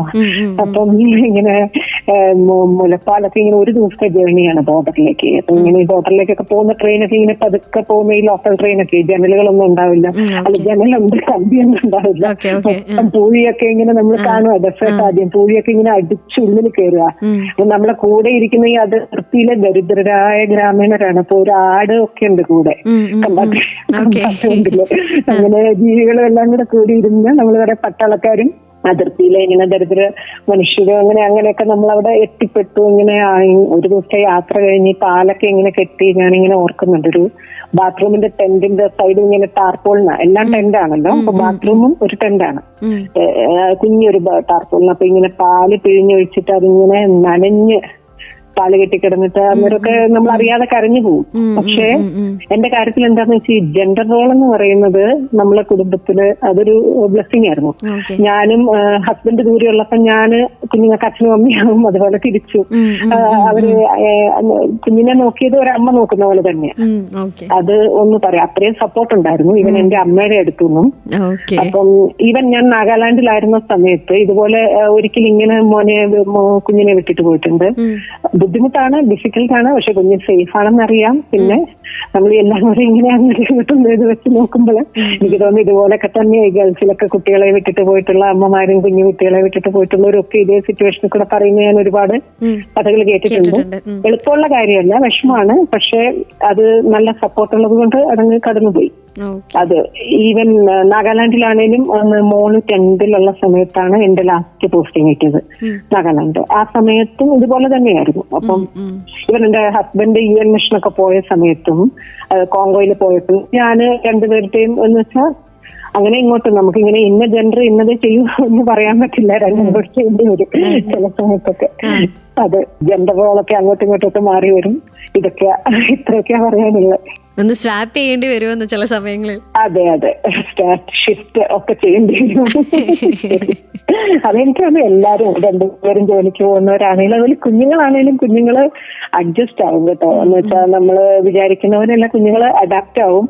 മാമിന്റെ മക്കളില് അവരിൽ ഉണ്ടാവണമെന്ന് മാം ആഗ്രഹിച്ചിട്ടുള്ള അല്ലെങ്കിൽ മനഃപൂർവ്വമായിട്ട് അവർക്ക് ഇൻഫ്ലുവൻസ് ചെയ്തിട്ടുള്ള എന്തൊക്കെ കാര്യങ്ങളായിരിക്കും അവർക്ക് പകർന്നു കൊടുത്തിട്ട് നമുക്ക് കേട്ടറിയേണ്ടതായിട്ടുണ്ട്. കേൾക്കാം നമ്മുടെ സ്വന്തം സർഗക്ഷേത്ര 89.6 FM ഇമ്മിണി വെള്ളൊരാളിലൂടെ കൂടെയുള്ളത് RJ ജോ. 89.6 FM സർഗക്ഷേത്ര. സർഗക്ഷേത്ര 89.6 FM ഇമ്മിണി വെല്ലറാണ് നമ്മുടെ കൂടെ ഇന്നുള്ളത്. ഇന്ത്യൻ റെയിൻബോ, സ്നോ ലോട്ടസ്, അവൾ അവൾ ശരണം തുടങ്ങിയ പുസ്തകങ്ങളിലൂടെയൊക്കെ നമുക്ക് ഏറെ പ്രിയങ്കരിയായിട്ടുള്ള എഴുത്തുകാരി lieutenant colonel doctor Sonia Cherian. മാമിന്റെ മക്കളിൽ അവരിൽ ഉണ്ടാവണമെന്ന് മാം ആഗ്രഹിച്ചിട്ടുള്ള അല്ലെങ്കിൽ മനഃപൂർവ്വമായിട്ട് അവർക്ക് ഇൻഫ്ലുവൻസ് ചെയ്തിട്ടുള്ള എന്തൊക്കെ കാര്യങ്ങളായിരിക്കും? അതായത് ഇപ്പം അമ്മയും അച്ഛനാണെങ്കിലും അവർ അധ്യാപകരായിരുന്നു എന്ന് പറഞ്ഞിട്ടുണ്ട് സ്കൂളിൽ. അപ്പോൾ എന്തായാലും അവർ മാമിന് വേണ്ടി അവർക്ക് കിട്ടുന്ന ആ ഒരു ശമ്പളത്തിൽ നിന്ന് പുസ്തകം വായിക്കാനായിട്ട് ഓരോ പുസ്തകങ്ങൾ വാങ്ങിച്ചു തരുന്നു. അങ്ങനെ ഒരു വായനയുടെ ശീലം അവർ വളർത്തിയെടുത്തു. അതിൽ നിന്ന് മാം ഇങ്ങനെ ഫോളോ ചെയ്ത് വന്നു. അങ്ങനെ മാമിൻ്റെ മക്കളിൽ അവരിൽ ഉണ്ടാവണമെന്ന് മാം ആഗ്രഹിച്ചിട്ടുള്ള അല്ലെങ്കിൽ മനഃപൂർവ്വമായിട്ട് അവർക്ക് ഇൻഫ്ലുവൻസ് ചെയ്തിട്ടുള്ള എന്തൊക്കെ കാര്യങ്ങളായിരിക്കും അവർക്ക് പകർന്നു കൊടുത്തിട്ടുള്ള? എൻ്റെ മക്കൾ ഇങ്ങനെ വേണം, അവർക്ക് ചിന്തയിൽ ഇങ്ങനെ ഒരു സംഭവം ഉണ്ടാവണം എന്ന് ആഗ്രഹിച്ചിട്ടുള്ള, അതിനു വേണ്ടി ചെയ്തിട്ടുള്ള, അങ്ങനെ ചോദിക്കുകയാണെങ്കിൽ എന്തായിരിക്കും ഉള്ളത്? അങ്ങനെ ഞാന് ഇന്നത് നമ്മുടെ പാഷൻ അങ്ങോട്ട് ഇൻഡ്യൂസ് ചെയ്തിട്ടില്ല എന്നാണ് ഞാന് പറയാനും ആഗ്രഹിക്കുന്നത്. പക്ഷെ ഏതെങ്കിലും ഒരു പാഷൻ ഞാൻ മനഃപൂർവ്വം ഇൻഡ്യൂസ് ചെയ്യാൻ നോക്കിയിട്ടുണ്ടെങ്കിൽ ഇത് റീഡിംഗ് ആണ്. അത് കാരണം കുറച്ചൊരു സ്വാർത്ഥതയുണ്ട്. അല്ലെങ്കിൽ ഇവർക്ക് എന്താ ഇഷ്ടം ആ രീതിയിൽ കൊണ്ടുപോകായിരുന്നു. ഞാൻ ഒട്ടും സ്പോർട്സിന്റെ ആളല്ല, പക്ഷെ ഞാൻ ഇവരെ ഫുട്ബോളിനും, കാരണം ഇവർക്ക് സ്പോർട്സ് വലിയ ഇഷ്ടമാണ് മക്കൾക്ക്. അപ്പൊ ഫുട്ബോള്, സകലമാന, ബാഡ്മിന്റൺ, അങ്ങനെ കരാട്ടെ, എല്ലാത്തിനും അവർക്ക് പോകണമെന്ന് പറഞ്ഞതിനൊക്കെ കൊണ്ടുപോകായിരുന്നു. നമ്മളൊന്നും ചെറുപ്പത്തിൽ സ്കൂളിലൊന്നും ഓട്ടത്തിന് പോലും പോകില്ല. പക്ഷെ മോളൊക്കെ റോയിങ് തുഴയലുണ്ടല്ലോ, അവള് നാഷണൽ ഗോൾഡ് മെഡലിസ്റ്റാ റോയിങ്ങിന്റെ. അപ്പം ആ രീതിയിൽ സ്പോർട്സിലേക്ക് കൊണ്ടുപോയിരുന്നു. പക്ഷെ ഞാൻ മനഃപൂർവ്വം കുറച്ച് ഇൻഡ്യൂസ് ചെയ്യാൻ നോക്കിയിട്ടുള്ള റീഡിങ്ങാ. കാരണം അതിനൊരു ചെറിയ സ്വാർത്ഥതയും കൂടെ ഉണ്ട്. കാരണം എനിക്ക് ലൈബ്രറി പോകാൻ വലിയ ഇഷ്ടമാണ്. അപ്പൊ ഞാൻ ലൈബ്രറി പോകുമ്പോൾ ഇവന്മാർ ബഹളം വെക്കരുതല്ലോ. ഇവർക്ക് റീഡിങ് ഇഷ്ടമാണെന്നല്ലേ അവിടെ സൈഡിലിരുന്ന് വായിക്കുള്ളൂ. ഇവര് ബഹളം വെക്കാൻ തുടങ്ങിയ പിന്നെ അത് വേണം ഇത് വേണം എന്ന് പറഞ്ഞ് നമുക്ക് ലൈബ്രറിയിൽ നിന്ന് പുറത്തു വരേണ്ടി വരുമല്ലോ. അപ്പം സൺഡേ ഒക്കെ ഇങ്ങനെ ഈ അരുണാചലിലായിരുന്നപ്പം പഴയ ഡിവിഷൻ, മൗണ്ടൻ ദ്വീപ്, പർവ്വത ഡിവിഷൻ. അപ്പൊ അതിന് പഴയ ലൈബ്രറി ഉണ്ട്. ഈ കുട്ടികളുടെ പുസ്തകം ഇഷ്ടം പോലെ ഉണ്ട്.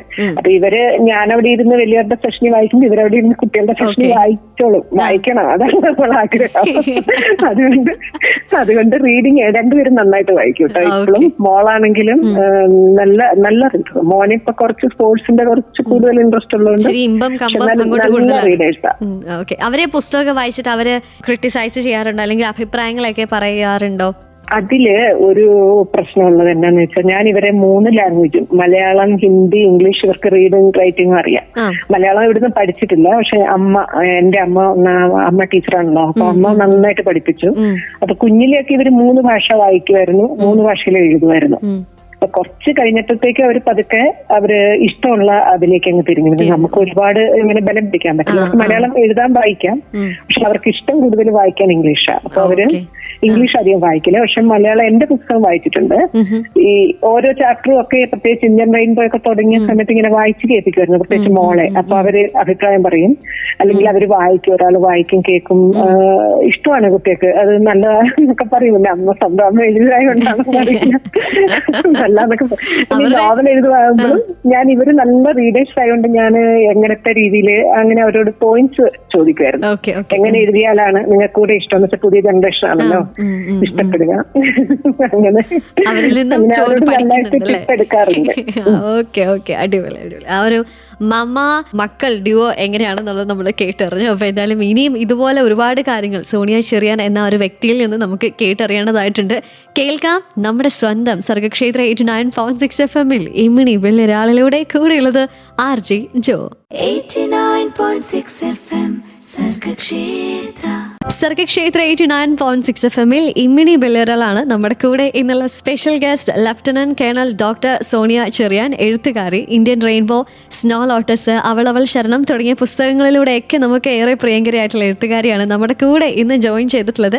മാം, അങ്ങനെ മാമിൻ്റെ പല ജീവിതാനുഭവങ്ങളിലൂടെയൊക്കെ പങ്കുവെക്കും. അത് മുൻപേ നമ്മൾ പറഞ്ഞിരുന്നു. ഇപ്പം രാജസ്ഥാനിലേക്കുള്ള യാത്ര, നമ്മുടെ കുഞ്ഞിനെ അമ്മയിലെ കയ്യിൽ ഏൽപ്പിച്ചിട്ട് നമ്മൾ പോകുന്ന യാത്രയാണ്. അപ്പം ഈ ഒരു യാത്രയെക്കുറിച്ച് മാമിൻ്റെ ബുക്കിലാണെങ്കിലും പറഞ്ഞിട്ടുണ്ട്. ഇപ്പം പാമ്പ് അല്ലെങ്കിൽ അവിടെയുള്ള വിഷജീവികളൊക്കെ കടന്നുപോയ ഒരു സാഹചര്യം, അല്ലെങ്കിൽ അതിനെയൊക്കെ നമ്മളൊന്ന് പേടിച്ച്, നമ്മൾ സാധാരണ പാമ്പിനെയൊക്കെ ഭയങ്കര പേടിയോട് കാണുന്ന ഒന്നാണ്. അപ്പം അതൊക്കെ ഇങ്ങനെ ചുറ്റും കാണുന്ന ഒരു സാഹചര്യത്തിലൂടെയൊക്കെ കടന്നുപോയി. അപ്പോൾ അതിനെയൊക്കെ എങ്ങനെയാണ് ടാക്കിൾ ചെയ്തത്? അപ്പം നമുക്ക് സാധാരണ എല്ലാവർക്കും ഒരു പേടിയുള്ള ഐറ്റമാണ് ഈ പാമ്പ് എന്നൊക്കെ പറയുന്നത്. അപ്പം അതൊക്കെ എങ്ങനെയാണ് മാം ടാക്കിൾ ചെയ്തത്, എങ്ങനെയായിരുന്നു എന്നുള്ളതൊന്ന് പറയാമോ? ജോ, അത് പാമ്പുകളുടെ കാര്യം പറയുകയാണെങ്കിൽ ആദ്യത്തെ പോസ്റ്റിംഗ് തന്നെ ഡെസേർട്ടിലായിരുന്നല്ലോ, എക്സ്ട്രീം ഇങ്ങനെ വാർഫ്രണ്ടിലായിരുന്നു. എന്ന് വെച്ചാല് നമ്മള് യുദ്ധത്തിന് വേണ്ടിയിട്ട് ഒരുങ്ങി നിൽക്കുമായിരുന്നു ഏറ്റവും അതിർത്തിയിൽ. അപ്പൊ ടെന്റിലാണ് താമസിക്കുന്നത്. ഞാൻ അവിടെ ചെന്ന് ഫസ്റ്റ് ഡേ ആണ്. അപ്പൊ ടെന്റില് രാത്രിയില് നമ്മള് ടെന്റിൽ ഒരു കട്ടിലൊക്കെ ഉണ്ട്, ഒരു ചാർപ്പായി, ഒരു ഇരുമ്പിന്റെ കട്ടില്. അവിടെ ആയിരിക്കും കിടക്കുക എന്ന് വിചാരിച്ചു. പക്ഷെ രാത്രിയാകുമ്പോ എല്ലാ കട്ടിലും എടുത്ത് ഈ ടെന്റിന്റെ ഫ്രണ്ടിൽ ഇട്ടു. അപ്പൊ എല്ലാവരുടെയും ടെന്റുകളുണ്ട്. അപ്പൊ ഒരുപാട് പേരുണ്ട്, 100 കട്ടിലുകൾ. അപ്പൊ അതിന്റെ മേലെ ഇങ്ങനെ കൊതുപോലെ കെട്ടിയിട്ടുണ്ട്. അപ്പൊ എല്ലാരും പുറത്താ ഉറങ്ങുന്നത്. കാരണം ഡെസേർട്ട് നൈറ്റ്സ് എപ്പോഴും തണുത്തായിരിക്കും. അപ്പൊ അല്ലെങ്കിൽ നമ്മൾ രാത്രി മുഴുവൻ കൂളർ വർക്ക് ചെയ്യേണ്ടി വരും. അപ്പൊ ഈ കൂളർ വർക്ക് ചെയ്യുന്ന ജനറേറ്ററിലാണ്. അപ്പൊ പുറത്ത് ഉറങ്ങുവാണെങ്കിൽ ആ പ്രോബ്ലം ഇല്ല. അപ്പൊ എല്ലാരും ഒരുമിച്ച് ഇങ്ങനെ പുറത്ത് ഇങ്ങനെ കൊതുകുവല കെട്ടി തന്നു. അപ്പൊ കട്ടിലിന് അപ്പം ഇങ്ങനെ 4 കാലുണ്ട്, ഇങ്ങനെ കൊതുകുവലയുടെ ഓരോ സ്റ്റാൻഡും ഉണ്ടല്ലോ. അപ്പൊ ഈ കൊതുകുവല ഞാൻ വിചാരിച്ചു കൊതുകുണ്ടാവും. അപ്പൊ രാവിലെ നോക്കുമ്പോ കൊതുകൊന്നുമില്ല. അപ്പൊ ഞാൻ ചോദിച്ചു എന്തുകൊണ്ടാ കൊതുകുവല കെട്ടുന്നതെന്ന് വെച്ചാൽ പറഞ്ഞു കൊതുകിനല്ല, പാമ്പിനാണ്. അത് ഈ കിക്കറിനും മരങ്ങളൊക്കെ ഉണ്ട്, ചെറിയ ഡെസേർട്ടില് കിക്കർ പ്ലാന്റ്സ് എന്ന് പറയും. അപ്പൊ കിക്കർ പ്ലാന്റ് ശേഖരത്തിൽ നിന്നൊക്കെ ഇങ്ങനെ പാമ്പുകൾ ഇങ്ങനെ ചിലപ്പോൾ കൊതുകുവലയുടെ മേലെ ഇങ്ങനെ നീളത്തിൽ വീണ് കിടക്കുമ്പോൾ.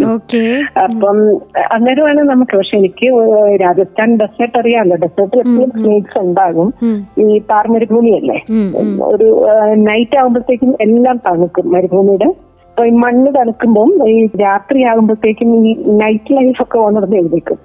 ഈ പൂഴിയിൽ കുഴി ഉണ്ടാക്കിയിട്ട് ഒരുപാട് ജീവി ഇങ്ങനെ ഒളിച്ചിരിക്കും. സ്വർണ്ണ നിറമുള്ള പാമ്പുകളായിരിക്കും. കാരണം ക്യാമഫ്ലേജിങ് ഇങ്ങനെ ഡെസേർട്ടുമായിട്ട് പൊരുത്തപ്പെടണമല്ലോ. പിന്നെ അത് മാത്രമൊന്നുമല്ല, വിഷമുള്ള തേള്, മരുഭൂമി പല്ലി. അപ്പൊ ഈ പാമ്പുകള്, മരുഭൂമിയിലെ പാമ്പ് ഈ ശീതരക്തജീവിയാണല്ലോ പാമ്പ്. ചൂടത്ത് ഭയങ്കര അഗ്രസീവാ. അപ്പൊ ഇങ്ങനെ പാമ്പ് വന്നിട്ട് കൊത്തുന്ന ടൈപ്പാ. അപ്പൊ നമ്മള് ഭയങ്കരമായിട്ട് കെയർഫുൾ ആയിരിക്കണം പാമ്പിന്. കാരണം അത്രയ്ക്കും ഒരുപാട് പാമ്പുണ്ട് താനും. അപ്പൊ അതിനു വേണ്ടിയിട്ട് കരുതലുകളൊക്കെ ഉണ്ടാകും. ഷോർട്ട് സ്കെയിൽഡ് ആനലികള്, മണൽ കോബ്രകള്, അങ്ങനെ ഇതൊക്കെ ഉണ്ട്. അപ്പൊ ഇത് നിങ്ങൾക്കെല്ലാം അതേ നിറവാണ് ഈ പൂഴിമണ്ണിന്റെ. അപ്പൊ ഈ കുഴി കുഴിക്കാത്ത ഇരിക്കുകയും ചെയ്യാം. അപ്പൊ അറിയാം, അങ്ങനെ നമുക്ക് പെട്ടെന്ന് മനസ്സിലാവത്തില്ല. അപ്പൊ ഇതിനൊരു എങ്ങനെ അതിന് കെയർഫുൾ ആയിരുന്നെന്ന് വെച്ചാൽ ഒന്നും കൊതുകുവലയുണ്ട് രാത്രിയില്. നമ്മൾ ഈ ബൂട്ട്സിന്റെ അകത്തൊക്കെ കയറി ഇരിക്കാതിരിക്കാൻ വേണ്ടിയിട്ട് നമ്മൾ ഈ ബൂട്ട്സ് എടുത്തു കഴിഞ്ഞാൽ പിന്നെ നമ്മൾ നിലത്ത് വെക്കൂല. ബൂട്ട്സ് ഊരിക്കഴിഞ്ഞാൽ മുട്ട് വരെ ഉയരമുള്ള ബൂട്ട്സ് ആണ്. കാരണം അതും ഒരു കാര്യമാണ്. ഈ മുട്ട് വരെ ഉയരമുള്ളതും ഈ സ്നേക്ക് ബൈറ്റ് പാമ്പ് കൊത്തുവാണെങ്കിൽ അതിനെ പ്രൊട്ടക്ട് ചെയ്യാൻ വേണ്ടിയാ. ഇല്ലെങ്കിൽ നമ്മൾ അതിന്റെ മേലെ ഒരു ആംഗ്ലറ്റ് കിട്ടും, ഇങ്ങനെ ഒരു പട്ടി ഇങ്ങനെ വലുപ്പത്തിൽ കിട്ടും. അതൊക്കെ ഇതിന് പ്രൊട്ടക്ഷന് വേണ്ടിയാ. പിന്നെ ഈ ബൂട്ട്സ് ഒക്കെ തലകുത്തനെ തൂക്കിയിടും മേലെ, ഈ പാമ്പ് തോലുന്നത്. പിന്നെ ആന്റിവൻ ഉണ്ടാവും. നമ്മള് ഡോക്ടേഴ്സ് ഉണ്ടാവും. നമ്മളെല്ലാരും ആന്റിവന എല്ലാ കുഞ്ഞി സെറ്റപ്പിൽ പോലും ഉണ്ടാകും. എന്തെങ്കിലും ഒരു സ്നേക്ക് ബൈറ്റ് ഉണ്ടായാല് അത്. എന്നാലും എല്ലാരും കാണും പാമ്പിനെ. ഞാൻ കണ്ടിട്ടുണ്ട്. കൊതുകുവലയുടെ മേലെയൊക്കെ എല്ലാ ദിവസം നോക്കിയെങ്കിലും അതിങ്ങനെ കണ്ടിട്ടില്ല.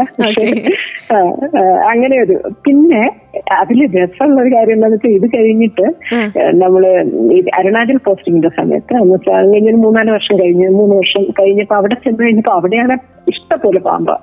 അതും വലിയ കോബ്രാസ്. പക്ഷെ ഇതുപോലൊന്നും ഉപദ്രവിക്കത്തില്ല. ഈ തണുത്ത സ്ഥലമാണല്ലോ, പാമ്പുകളും ഭയങ്കര തണുപ്പന്മാരാ അവിടെ. അത് ഈ ഡെസേർട്ടിൽ നമുക്ക് ഇഷ്ടംപോലെ സ്നേക്ക് ബൈറ്റ് കേസ് വന്നാല് ഈ ഹൈ ആൾട്ടിറ്റ്യൂഡിൽ എന്ന് വെച്ചാൽ തണുപ്പുള്ള സ്ഥലത്ത് സ്നേക്ക് ബൈറ്റേ ഉണ്ടാവത്തില്ല. ഇഷ്ടം പോലെ പാമ്പുണ്ടെങ്കിലും ഈ പാമ്പുകൾ കടിക്കത്തില്ല, പത്തി പോലും തിരിക്കില്ല. അത്ര മതിയുള്ള പാമ്പാ. എന്നിട്ട് ഒരു തവണ നമ്മളെ ഡെന്റലിന്റെ അകത്ത് എന്ന് വെച്ചാൽ ഡെന്റൽ സെക്ഷൻ എന്നൊരു ചെറിയൊരു ടിൻ ഷീറ്റിന്റെ ഒരു ഇതാ. അത് നമ്മൾ പക്ഷെ ഉള്ളിൽ ചൂടാക്കി വെക്കും. പുറത്ത് ഭയങ്കര തണുപ്പാണെങ്കിലും ഉള്ളിൽ ഇങ്ങനെ ഹീറ്ററുകൾ 2-3 ഹീറ്റർ വെച്ച് കഴിഞ്ഞാൽ നമുക്ക് വർക്ക് ചെയ്യണ്ടേ. അന്ന് നമ്മളെ ചായ എടുക്കുന്ന സ്ഥലത്തുനിന്ന് നല്ല മുട്ട തൊട്ട് ഉയരത്തിൽ ഒരാൾ നിന്ന് ഇങ്ങനെ ചീറ്റുന്നു. അപ്പം അവര് അങ്ങനെ ഒരു 2 ദിവസം പാമ്പുള്ളില്. അത് കഴിഞ്ഞ് പിന്നെ ഇത് പോയെന്ന് വിചാരിച്ചു, കാണുന്നില്ല. അത് കഴിഞ്ഞ് പിന്നെ ഞാൻ വർക്ക് ചെയ്യാൻ തുടങ്ങി നമ്മളെ ഡെന്റൽ ചെയറിൽ. അപ്പൊ കുറച്ച് കഴിഞ്ഞ് എന്റെ പേഷ്യന്റ് എഴുന്നേറ്റ് ഒറ്റ ഓട്ടം. പേഷ്യന്റ് കാണുന്നുണ്ട്, ഞാൻ അങ്ങോട്ട് തിരിഞ്ഞല്ലേ ഇരിക്കുന്നത്. നോക്കുമ്പോൾ ആ പേഷ്യന്റ് കണ്ടുമ്പോൾ നല്ല എഴുന്നേറ്റ് നിൽക്കുക ആള്. ഞാനോടി.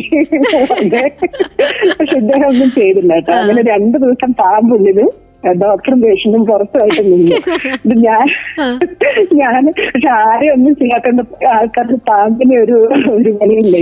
നല്ല കോബ്ര എല്ലാം ഉയർന്നൊക്കെ നിന്ന് നല്ല നീളം ഉണ്ടെങ്കിലും ഒരു തവണ നോക്കുമ്പോ ഇങ്ങനെ തുരുങ്ങികൾ ഇങ്ങനെ തലക്കിട്ട് കൊത്തുക. എന്നിട്ടും കക്ഷിക്ക് തല ഉയർത്താൻ എന്നിട്ട് തപ്പി ഇരിക്കാൻ പറ്റുന്നില്ല. ഒരു പതുക്കെ ഒന്ന് പകുതി തപ്പി വിരിച്ച് അത്രയ്ക്ക് എനിക്കൊന്ന് ഈ കോൾഡ് ബ്ലഡ് ഇതല്ലേ, ശീതരക്ത ജീവിയല്ലേ, അതിന്റെ ആയിരിക്കും, മടിയായിരിക്കും. പിന്നെ അന്ന് എന്നിട്ട് പിന്നെ നമ്മൾ പോയിട്ട് നമ്മളെ ഡെന്റൽ സെക്ഷനിൽ ഒരു പാമ്പിരിക്കുന്നെന്ന് പറഞ്ഞപ്പോ കമാൻഡിങ് ഓഫീസറാണ് അതിനും വലിയ തമാശ. അതിന് കണ്ണിന് എന്തെങ്കിലും പ്രോബ്ലം. അങ്ങനെ 2 തരം പാമ്പുകളും കണ്ടിട്ടുണ്ട്. അഗ്രസീവ് ആയതും ഭയങ്കര തണുപ്പും. ആകെ ഒരു 2-3 വർഷം അവിടെ ഉണ്ടായിട്ട് ഒറ്റ സ്നേക്ക് ബൈറ്റ് ആ ഹോസ്പിറ്റലിൽ വന്നത്. അത് എന്താന്ന് ചോദിച്ചാൽ കള്ള് കുടിച്ചിട്ട് ഫിറ്റായ ഒരു പഹാടി, ഒരു മലനാട്ടുകാരൻ ഈ പാമ്പിന്റെ കഴുത്തിനെ ഒരു പിടിച്ചു. പിന്നെ നിർത്തിയില്ലാതെ കൊത്തിപ്പോയി. പാമ്പ് ചിലപ്പം വിചാരിച്ചു കാണും എനിക്ക് പറ്റില്ല. അങ്ങനെ ഈ 2 തരം പാമ്പിനെയും കണ്ടിട്ടുണ്ട്.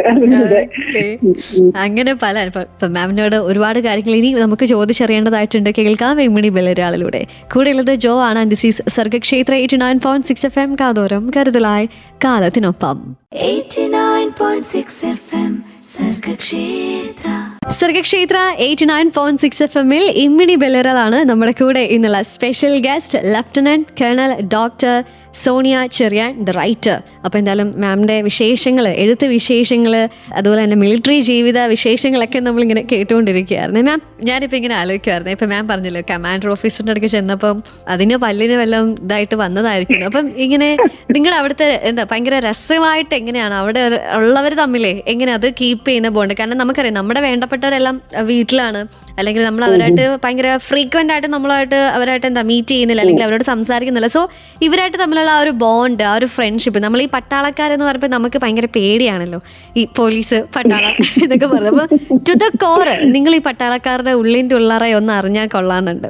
അപ്പം മാമിനാണെങ്കിൽ അനുഭവം കൊണ്ടല്ലോ. അപ്പം മാം കണ്ടിട്ടുള്ള പട്ടാളക്കാർ, മാം എന്താ പട്ടാളത്തിലെ ഒരു പട്ടാളക്കാരിയുടെയൊക്കെ ഉള്ളിൻ്റെ ഉള്ളറ നോക്കുവാണെങ്കിൽ എന്തായിരിക്കും? മിലിറ്ററി ലൈഫ് ശരിക്കും കണ്ടറിയുമ്പോൾ അത് വളരെ വ്യത്യസ്തമാണെന്ന് തോന്നുന്നു കേട്ടോ. ഇന്ത്യൻ റെയിൻബോയിൽ അത് തന്നെ എഴുതിയിരിക്കുന്നത്. കാരണം നമ്മൾ പുറത്തുനിന്ന് കാണുന്ന ഒരു കാഴ്ചയല്ല. ഉള്ളി വന്നാൽ പിന്നെ നമ്മളൊരു കുടുംബമാണ്. നമ്മൾ ആ ഫാമിലിയിലേക്ക് കയറിയാല് പിന്നെ നമ്മള് എല്ലാവരും ഹൈറാർക്കി ഉണ്ട്, പക്ഷെ ഒരു ഫാമിലി അത് നമ്മൾ കീപ്പ് ചെയ്യാതെ പറ്റത്തില്ല. നമ്മള് വാർന്ന് നമ്മള് ഏത് സമയവും സജ്ജരായിരിക്കുമ്പോൾ ഹൈറാർക്കി വേണ്ടി വരും. പക്ഷേ ഒരു ഫാമിലി പോലെ, അതായത് നമ്മൾ കമാൻഡിങ് ഓഫീസർ ഉണ്ടാകും, സെക്കൻഡ് ഇൻ കമാൻഡ് ഉണ്ടാകും, 2IC എന്ന് നമ്മൾ പറയാം. അപ്പൊ ഈ കമാൻഡിങ് ഓഫീസർ എപ്പോഴും ഒരു ഫാദറിന്റെ പൊസിഷനിലായിരിക്കും, സെക്കൻഡ് ഇൻ കമാൻഡ് മദർ ആയിരിക്കും. എന്ന് വെച്ചാൽ അങ്ങനത്തെ ഒരു റിലേഷനാണ് എപ്പോഴും ഉണ്ടാകുക. അപ്പൊ നമ്മൾ പട്ടാളത്തിൽ ചേർന്ന് കഴിഞ്ഞാൽ നമ്മൾ യൂണിഫോം ഇട്ട് കഴിഞ്ഞാൽ പിന്നെ നമ്മൾ സോൾജിയർ, അതൊരു ജെൻഡർ ന്യൂട്രൽ വാക്കാണല്ലോ. നമ്മൾ പ്രത്യേകിച്ചും ഞാൻ ഒരുപാട് എന്റെ സർവീസിൽ അധിക സമയവും ഞാൻ ഡെന്റൽ സെക്ഷന്റെ സെക്കൻഡ് ഇൻ കമാൻഡ് ആയിരുന്നു. മിലിറ്ററി ഡെന്റൽ സെന്റർ ആണെങ്കിലും അത് കഴിഞ്ഞ് ലാസ്റ്റ് പോസ്റ്റിംഗില് ഓഫീസർ ഇൻചാർജ്, കമാൻഡിംഗ് പൊസിഷൻ ആയിരുന്നു. എപ്പോഴാണ് നമ്മളും ആ പട്ടാളക്കാരും തമ്മിലുള്ള റിലേഷൻ എങ്ങനെയാണെന്ന് ചോദിച്ചാൽ, ഈവൻ നമ്മളെ വിളിക്കുന്നത് സാബ് എന്നാണ്. അപ്പൊ അതിനകത്ത് ഒരു ജെൻഡർ അങ്ങനെയൊന്നും വരത്തില്ല, നമ്മളങ്ങോട്ട് ഡേട്ട, അങ്ങനത്തെ ഒരു റിലേഷനാണ്, ഒരു ഫാമിലി മാതിരി. അതുകൊണ്ട് തന്നെയാണ് ഇവരൊക്കെ ഫീൽഡിൽ വെച്ചിട്ട്, പ്രത്യേകിച്ച് ഈ റെജിമെന്റുകളിലൊക്കെ ഈ 17 വയസ്സിലെ പട്ടാളത്തിൽ ചേരുന്ന കുട്ടികളല്ലേ, ചെറിയ അത് കഴിയുമ്പോൾ അവര് തമ്മിലൊരു വളരെ ഒരു ബ്ലഡ് റിലേഷനേക്കാളും രക്തബന്ധത്തെക്കാളും നല്ല സ്ട്രോങ് ആയിട്ടുള്ളൊരു റിലേഷൻ ഫോം ചെയ്യും. അതുകൊണ്ടാണ് ഈ ഫീൽഡിലൊക്കെ വെച്ചിട്ട് കൂടെ ഉള്ള ആൾ മരിച്ചു വീഴുമ്പോഴത്തേക്കും ഇവരിങ്ങനെ തകർന്നു പോവുക, അത് കഴിഞ്ഞ് അവര് അതിനേക്കാളും ശക്തിയിൽ ഒരു എഴുന്നേറ്റ് പോരാടുകയൊക്കെ ചെയ്യുന്നത്. കാരണം സഹോദരങ്ങളെക്കാളും കൂടുതൽ അടുപ്പമായിരിക്കും. പിന്നെ എന്താ പറയുന്നത്, ആ ഒരു ഫാമിലി റിലേഷൻ ആയിരിക്കും. ഞാൻ അതാണ് ഒരു മിലിറ്ററി ഒരു ഓരോ റെജിമെന്റും അല്ലെങ്കിൽ ഓരോ യൂണിറ്റും നമ്മുടെ മെഡിക്കൽ അല്ലെങ്കിൽ ഡെന്റൽ യൂണിറ്റ് ആയിട്ടാണ് വരിക. ഒരു കുടുംബം എന്നുള്ള രീതിയിൽ വർക്ക് ചെയ്യുക, ഒരു ഫാമിലി ഒരുമിച്ച്. എന്നാലും നമുക്ക് പടവെട്ടാൻ പറ്റത്തുള്ളൂ. ഒരു ഓരോരുത്തരും ഓരോ രീതിയിൽ. അപ്പൊ നമ്മൾ അതിനു വേണ്ടിയിട്ടുള്ള കാര്യങ്ങളൊക്കെ ചെയ്യും. എന്നിട്ട് ഇന്ത്യയുടെ പല ഭാഗങ്ങളിൽ നിന്ന് വരുന്ന ആൾക്കാരാണ് ഇവർ ഒരുമിച്ച് നിർത്തണമെങ്കിൽ നമ്മൾ മിലിറ്ററി ഓഫീസർ മെസ്സുകളിൽ നമ്മൾ റിലീജിയൻ സംസാരിക്കില്ല, നമ്മള് മതം സംസാരിക്കില്ല, നമ്മൾ രാഷ്ട്രീയം സംസാരിക്കില്ല. കാരണം ഇതൊക്കെ ഇങ്ങനെ ആൾക്കാരെ സെപ്പറേറ്റ് ആക്കണം. ഇതെല്ലാവരും ഒരുമിച്ച് നിൽക്കണം, ഒരു കുടുംബമായിട്ട് നിൽക്കണം. റിലീജിയന്റെയും റീജിയന്റെയും പൊളിറ്റിക്സിന്റെയും എന്ന് വെച്ചാൽ കക്ഷി രാഷ്ട്രീയം അതിന്റെയൊക്കെ അപ്പുറത്ത് നമ്മൾ ഒറ്റ ആള് നിൽക്കുന്ന പോലെ നിന്നാലേ, അതായത് ഒരു ബ്രെയിനും പല കൈകാര്യം ഒരാൾ നിൽക്കുന്ന പോലെ നിന്നാലേ നമുക്ക് ഒരു ഓപ്പറേഷനൊക്കെ പോകാൻ പറ്റത്തുള്ളൂ. എന്ന് വെച്ചാൽ നമുക്കൊരു ചെറിയ മൂവ്മെന്റ് പോലും ചെയ്യാൻ പറ്റത്തില്ല ഒരുമിച്ച് നിൽക്കും. അത് ഒരുമിച്ച് നിൽക്കുമത്. അങ്ങനത്തെ ഒരു സിസ്റ്റം ഉണ്ട് നമുക്ക്. അടിപൊളി അടിപൊളി. ആ ഒരു ഒരുമ അല്ലേ, അതിന്റെ ഒരു ഏറ്റവും എക്സാമ്പിൾ തന്നെയാണ് നമ്മുടെ മിലിറ്ററി എന്നുള്ളത് മാമിന്റെ വാക്കുകളിലൂടെ നമുക്കിത് മനസ്സിലായത്. പുസ്തകത്തിലൂടെ മാം അത് ഇനിയും വിശദമായിട്ട് അത് എഴുതിയിട്ടുണ്ട് എന്നുള്ളതാണ് മറ്റൊരു സ്പെഷ്യാലിറ്റി. ഇതുപോലെ എഴുതിയിട്ടുള്ള മറ്റ് പുസ്തകങ്ങളെ കുറിച്ചുമൊക്കെ നമുക്ക് ഇനിയും കേൾക്കേണ്ടതായിട്ടുണ്ട്. കേൾക്കാം ഇമ്മിണി വെള്ളരാളിലൂടെ. So keep on listening to Sargakshetra 89.6 FM. കാതോരം കരുതലായി കാലത്തിനൊപ്പം. 89.6 FM സർഗക്ഷേത്ര. സർഗക്ഷേത്ര 89.6 FM ഇമ്മിണി ബെല്ലറാണ് നമ്മുടെ കൂടെ ഇന്നുള്ള special guest lieutenant colonel doctor Sonia Cherian, എഴുത്തുകാരി കൂടിയാണ്. അപ്പോൾ എന്തായാലും ആ ഒരു എഴുത്തുകാരിയെ നമ്മളിങ്ങനെ സെലിബ്രേറ്റ് ചെയ്തുകൊണ്ടിരിക്കുകയാണ്, അല്ലെങ്കിൽ ആ ഒരു പട്ടാളക്കാരിയുടെ ജീവിതത്തെ നമ്മളിങ്ങനെ കേട്ടറിഞ്ഞുകൊണ്ടേ ഇരിക്കുകയാണ്. മാം, ഇനി നമുക്ക് അറിയാനായിട്ടുള്ള ഒരു കാര്യം എന്താണെന്ന് വെച്ചാൽ, ഇപ്പം എഴുത്തുകാരിയിലേക്ക് അല്ലെങ്കിൽ എഴുത്തിലേക്ക് ഒന്നുകൂടെ ഒന്ന് തിരിഞ്ഞു പോവുകയാണെങ്കിൽ, ഇപ്പം സ്നോ ലോട്ടസ് എന്ന പുസ്തകം വായിച്ചിട്ട് അല്ലെങ്കിൽ ആ ഒരു നോവൽ വായിച്ചിട്ട് ഒരു വായനക്കാരി ഒരു വീടിന്, സ്വന്തം വീടിന് സ്നോ ലോട്ടസ് എന്നൊരു പേര് ഇടാൻ ഇങ്ങനെ ഒരു സാഹചര്യം കണ്ടു. അപ്പം ആ ഒരു സംഭവം അറിഞ്ഞപ്പോൾ ഉള്ളിലൂടെ കടന്നുപോയ ചിന്തകൾ അല്ലെങ്കിൽ ആ ഒരു സന്തോഷ മുഹൂർത്തം എങ്ങനെയായിരുന്നു എന്നുള്ളത് ഒന്നുകൂടെ ഒന്ന് നമ്മളോടൊന്ന് പങ്കുവെക്കാവോ? അത് ഒത്തിരി സന്തോഷം ഉണ്ടായിരുന്ന സമയമെന്ന് വെച്ചാൽ, അത് നമ്മൾ ഈ എഴുതുന്നത് കൊണ്ട് ഒരുപാട് സ്നേഹം കിട്ടുന്നുണ്ട്. ആദ്യം മാതൃഭൂമി വാരാന്തപതിപ്പിലെ കുറിപ്പുകൾ വന്നപ്പോ തൊട്ട് ഒരുപാട് എഴുത്തിങ്ങനെ സ്നേഹം കൊണ്ടുവരുന്ന അറിയാം. പക്ഷെ ഇത് അതിന്റെയൊക്കെ ഒരു അൾട്ടിമേറ്റ് ആയിട്ട് ഒരു പ്രഷ്യസ് മൂമെന്റ് ആയിരുന്നു അതറിഞ്ഞപ്പം. പ്രത്യേകിച്ച് ദീപയാണത്. ദീപ കൽപ്പറ്റയിലുള്ള ഓവർസീസ് ബാങ്കിന്റെ അസിസ്റ്റന്റ് മാനേജറാണ്. അപ്പം ദീപ ഒരുപാട് പോസിറ്റീവായിട്ട് തോന്നിയത് കൊണ്ട് ദീപ അത് കഴിഞ്ഞിട്ട് എനിക്ക് മെസ്സേജ് ഇട്ടു. അത് വായിച്ചു കഴിഞ്ഞപ്പം എനിക്ക് മുന്നോട്ട് ജീവിക്കാനുള്ള ഒരു ശക്തി കിട്ടി എന്നൊക്കെ പറഞ്ഞപ്പോ നമ്മൾ എഴുതിയതിന് എന്തെങ്കിലും ആയി മതി, എഴുത്ത് നിർത്താന്ന് ഇത്രയും ധാരാളം മതിയായി എന്നുള്ള നിറയുവാണ് സന്തോഷം കൊണ്ട്. ഇതൊക്കെ ഒന്നും ചിന്തിച്ചിട്ടില്ല, സ്വപ്നത്തിൽ പോലും ഇങ്ങനെയുള്ള കാര്യങ്ങളൊന്നും ചിന്തിക്കുന്നില്ല. പ്രത്യേകിച്ചും ദീപയോട് സംസാരിച്ചൊക്കെ കഴിഞ്ഞപ്പം മൈലാടിപ്പാറയുടെ മുമ്പിലാണ് കേട്ടോ കൽപ്പറ്റയിൽ ആ വീട്. അപ്പം എനിക്ക് അങ്ങനെ അവിടെ പോകണം എന്നൊക്കെ ഒരു ആഗ്രഹം ഉണ്ടായിരുന്നു. അപ്പൊ കൽപ്പറ്റ മാതൃഭൂമി ബുക്ക് സ്റ്റോറിൽ ബുക്ക് ടോക്ക് വെച്ച സമയത്ത് ദീപ ഉണ്ടായിരുന്നു. അപ്പൊ ഞാൻ ദീപയുടെ വീട്ടിൽ പോയി ചായയൊക്കെ കുടിച്ച് ഇങ്ങനെ അതൊക്കെ ജീവിതത്തില് എനിക്ക് തോന്നുന്നു ഒരു മൈൽസ്റ്റോൺ വളരെ. അതുപോലെ ഈ ഒരു എഴുത്തിലൂടെ മാം ഇന്നും ഓർത്ത് നിൽക്കുന്ന, ഇപ്പം ദീപ ചേച്ചിയുടെ ഒരു കാര്യം പറഞ്ഞു, ഇതുപോലെ ഓർത്ത് നിൽക്കുന്ന മറ്റൊരു കാര്യം എന്തായിരിക്കും? എഴുത്ത് നൽകിയിട്ടുള്ള സന്തോഷങ്ങളിൽ ഇന്നും ഓർത്ത് നിൽക്കുന്ന കാര്യങ്ങൾ ഏതൊക്കെയായിരിക്കും? അത് ഈ അങ്ങനെ പെട്ടെന്ന് ചോദിച്ചാൽ എനിക്ക് ഇങ്ങനെ കിട്ടുന്നില്ല. ഒരുപാട് പേര് ഇങ്ങനെ കത്ത് മെയിൽ അയക്കുമായിരുന്നു. പ്രത്യേകിച്ച് വാരാന്തപതിപ്പിൽ ഈ ഓർമ്മക്കുറിപ്പുകൾ വരുന്ന സമയത്ത് ഓരോ ഞായറാഴ്ചയും 80 മെയിലൊക്കെ വരും. ചിലപ്പോൾ ഇങ്ങനെ ഓരോരുത്തരും ഇങ്ങനെ അവനവന്റെ അനുഭവങ്ങൾ എഴുതുകയൊക്കെ ചെയ്യുമ്പോൾ ഒത്തിരി സന്തോഷം. പക്ഷെ ഇങ്ങനെ പെട്ടെന്ന് പറയുമ്പോ ഒന്ന് ദീപയുടെ രണ്ടാമത് ഞാൻ കോളേജ് പോയി കഴിഞ്ഞപ്പോ 2 ടീച്ചർമാർ വന്നു എന്നെ കാണാൻ വേണ്ടി. അപ്പൊ ടീച്ചർമാർ ഈ കഥ പറഞ്ഞു. അവര് ചെറുപ്പക്കാരെ ടീച്ചർമാരാ. അവരുടെ സ്കൂളിൽ നിന്ന് പെർമിഷൻ ഒക്കെ എടുത്ത് അന്നേരം അവർ ഈ സ്നോ ലോട്ടസ് വായിച്ചിട്ട് ഒത്തിരി ഇഷ്ടപ്പെട്ട് കുട്ടികൾക്ക് കഥ പറഞ്ഞു കൊടുക്കും. അപ്പം കുട്ടികള് ഇൻട്രസ്റ്റിൽ എഴുന്നേറ്റൊക്കെ നിന്നിട്ട് കഥ കേൾക്കുന്നതാണ്. അപ്പൊ കഥ പറഞ്ഞ് എനിക്കിതിന്റെ കൺക്ലൂഷനെ പറ്റി ഇങ്ങനെ ചിലരൊക്കെ പറയാതെ എന്തെങ്കിലും ഒരു, അപ്പം ആ ഒരു കുട്ടി അപ്പൊ ടീച്ചർ കഥ പറഞ്ഞ് കരയുവാണ് ലാസ്റ്റ്. അപ്പം കുട്ടി എഴുന്നേറ്റ് വന്ന് ടീച്ചറെ സമാധാനിപ്പിക്കുക. അത് അവർക്ക് അങ്ങനെ അല്ലാതെ പറ്റില്ല ടീച്ചറെ. അവർക്ക് എന്തൊക്കെ ഉത്തരവാദിത്തങ്ങളൊക്കെ തീർക്കാന് അതൊക്കെ ചെയ്ത് തീർക്കണ്ടേ. അങ്ങനെ എനിക്കതൊക്കെ അങ്ങനെ കുട്ടികളൊക്കെ ഇങ്ങനെ മനസ്സിലാക്കുന്നത് അതൊക്കെ എന്നിട്ട് കാര്യം എന്താ അറിഞ്ഞതാ. ഇങ്ങനത്തെ കാര്യങ്ങളിലൊക്കെ ഒത്തിരി പ്രത്യേകിച്ചും കുട്ടികളെ വായിച്ചിട്ട് വിളിക്കുകയും അങ്ങനെ. പിന്നെ ഒരു അച്ഛൻ മകള് മരിച്ചുപോയ ഒരു അച്ഛൻ, ഒരു ഡോക്ടർ മകളാ, അത് മരിച്ചുപോയി. എന്നാല് നിങ്ങളെ ബുക്ക് വായിച്ചുകൊണ്ടിരിക്കുമ്പോൾ ഞാൻ അവള് പോയ വിഷമം അറിഞ്ഞില്ല എന്നൊക്കെ പറഞ്ഞ് വിളിച്ച് സംസാരിച്ചു. അങ്ങനെയൊക്കെ ഇങ്ങനെയൊക്കെയുള്ള കുഞ്ഞു കുഞ്ഞു സന്തോഷങ്ങളാണ്. പക്ഷെ ചിലപ്പോ അത് സങ്കടമുള്ള സന്തോഷം. പക്ഷെ അതൊക്കെ വലിയൊരു മനുഷ്യർക്ക് ഒരു ഹോപ്പ് കൊടുക്കാൻ പറ്റുന്നുണ്ട്. നമ്മളെ കൊണ്ട് പറ്റുന്ന പോലെ ഒരു കുഞ്ഞി ഒരു ഹോപ്പിന്റെ ഒരു ചെറിയ പരിയാണെങ്കിലും ആ ഒരു തീ അല്ലെ, ഒരു തീയുടെ ഒരു അംശം നമുക്ക് പകരാനായിട്ട് സാധിച്ചു. അത് എഴുത്തിൽ കൂടെ അറിഞ്ഞൂടാ. അതൊക്കെ വലിയ സന്തോഷമാണ്. Super super. അങ്ങനെ എന്താ ഒരുപാട് പേർക്ക് പ്രതീക്ഷ നൽകുന്ന അക്ഷരങ്ങൾ, ആ വാക്കുകൾ ഒക്കെ നൽകിയ എഴുത്തുകാരിയാണ് ഇന്ന് നമ്മുടെ കൂടെ ഉള്ളത്. Lieutenant colonel doctor Sonia Cherian on Immini Bellaral. ഇപ്പം മാമിനോട് ഒരുപാട് കാര്യങ്ങൾ ഇനി നമുക്ക് ചോദിച്ചറിയേണ്ടതായിട്ടുണ്ട്. കേൾക്കാം ഇമ്മിണി ബെല്ലരാളിലൂടെ. കൂടെയുള്ളത് ജോ ആണ്. And this is Sargakshetra 89.6 FM. കാതോരം കരുതലായി കാലത്തിനൊപ്പം. 89.6 FM സർഗക്ഷേത്ര. സർഗക്ഷേത്ര 89.6 FM ഇമ്മിണി ബെല്ലറാണ് നമ്മുടെ കൂടെ ഇന്നുള്ള special guest. Lieutenant colonel doctor Sonia Cherian എഴുത്തുകാരിയാണ്. ആ ഒരു എഴുത്തിൻ്റെ ജീവിതത്തിലൂടെ അല്ലെങ്കിൽ ഒരു പട്ടാള ജീവിതത്തിലൂടെയൊക്കെ നമ്മൾ കടന്നു പോയിക്കൊണ്ടിരിക്കുകയാണ്. മലയാളത്തിൽ ആദ്യമായിട്ട് വന്ന പട്ടാളക്കാരുടെ ഓർമ്മക്കുറിപ്പ് ഇന്ത്യൻ റെയിൻബോ നമുക്ക് എഴുതി നൽകിയ എഴുത്തുകാരിയാണ്. അപ്പം മാമിൻ്റെ ജീവിത അനുഭവങ്ങളിലൂടെയൊക്കെ സഞ്ചരിച്ചുകൊണ്ടിരിക്കുമ്പോൾ മാം ഇനി നമുക്ക് ഒരു ചെറിയൊരു നമ്മൾക്കിപ്പം സാധാരണക്കാരായിട്ടുള്ള ഞങ്ങൾക്ക് ഈ ഒരു മിലിറ്ററി ലൈഫിൻ്റെ ഒരു വലിയൊരു മറ്റൊരു ഭാഗം അല്ലെങ്കിൽ അതായത് അതിൻ്റെ ഒരു ഹൈറാർക്കി എങ്ങനെയാണ് തുടങ്ങിയ കാര്യങ്ങൾ നമുക്ക് അത്ര അറിവില്ല. സോ മാമിനോട് ഒരു കാര്യം, നമ്മളൊരു സംശയം കൊണ്ട് ചോദിക്കുകയാണ്. എന്തൊക്കെ ഡിപ്പാർട്ട്മെൻറ്റ്സ് ആണുള്ളത്? ഇപ്പം ഇതിനകത്ത് തന്നെ ഡോക്ടറിന് തന്നെ എന്തൊക്കെ വിഭാഗങ്ങളാണുള്ളത്? ഇപ്പം മാം ഡെന്റൽ മേഖലയിലാണുള്ളത്. അപ്പം എന്തൊക്കെ മേഖലകളാണ് ഉള്ളത് എന്നുള്ളതൊന്ന് വിശദീകരിക്കാവോ? മിലിറ്ററിയില് നമ്മളൊക്കെ സപ്പോർട്ടീവ് ആണ്. കാരണം ഫൈറ്റിംഗ് ആംസ് വേറെ ഉണ്ടല്ലോ. ഇൻഫൻട്രി, ആർമേഡ്, എഞ്ചിനീയേഴ്സ്, അവരൊക്കെ റിയൽ ഫൈറ്റേഴ്സ്, ശരിക്കും ഫൈറ്റിംഗ് ആയിട്ടുള്ള പട്ടാളക്കാരാണ്. നമ്മള് എന്ന് വെച്ചാൽ army service core, army medical core, army dental core ഒക്കെ സപ്പോർട്ടിംഗ് ആണ്. അപ്പം വാർ ഫ്രണ്ടില് ശരിക്കും ഫൈറ്റ് ചെയ്യുന്ന ആൾക്കാരെ നമ്മൾ കൂടെ നിന്ന് സപ്പോർട്ട് ചെയ്യേണ്ട ആൾക്കാരാണ്. അപ്പൊ ആർമിയുടെ ഡോക്ടേഴ്സിനെ പറ്റി ചോദിക്കുവാണെങ്കിൽ ആർമി മെഡിക്കൽ കോർ ഉണ്ട്, ആർമി ഡെന്റൽ കോർ ഉണ്ട്, ആർമി നേഴ്സിംഗ് കോർ ഉണ്ട്. അപ്പം മിലിറ്ററി നേഴ്സിംഗ് കോർ MNS എന്ന് പറയും, മിലിറ്ററി നേഴ്സിംഗ് സർവീസ് ആണത്. AMC army medical core, AD core army dental core. അപ്പം സ്പെഷ്യാലിറ്റി എല്ലാം നമുക്ക് ഒരുപാട് സ്പെഷ്യാലിറ്റി ഉണ്ട് നമ്മുടെ പ്രത്യേകിച്ചും. പക്ഷെ നമുക്ക് കൂടുതൽ സർജൻസ്, അനസ്തേഷ്യോളജിസ്റ്റ് അവരൊക്കെ കൂടുതലുണ്ട്. പ്രത്യേകിച്ചും ഈവൻ നമ്മളെ ഏറ്റവും ഫ്രണ്ടിലുള്ള സിയാച്ചിൻ ഹോസ്പിറ്റൽ എന്ന് പറഞ്ഞൊരു ഹോസ്പിറ്റലുണ്ട്. അത് സിയാച്ചിന് വേണ്ടിയിട്ടുള്ള, സിയാച്ചിൻ അറിയാലോ, ലോകത്തിലെ ഏറ്റവും തണുപ്പ് കൂടിയ ഏറ്റവും ഉയരത്തിലുള്ള വാർ ഫ്രണ്ടാണ്, പടക്കളമാണത് സിയാച്ചിൻ. അത് ഇന്ത്യയുടെയാണ് സിയാച്ചിൻ എന്ന് പറയുന്നത്. സിയാച്ചിന് പോലും നമുക്കൊരു ഹോസ്പിറ്റലുണ്ട്.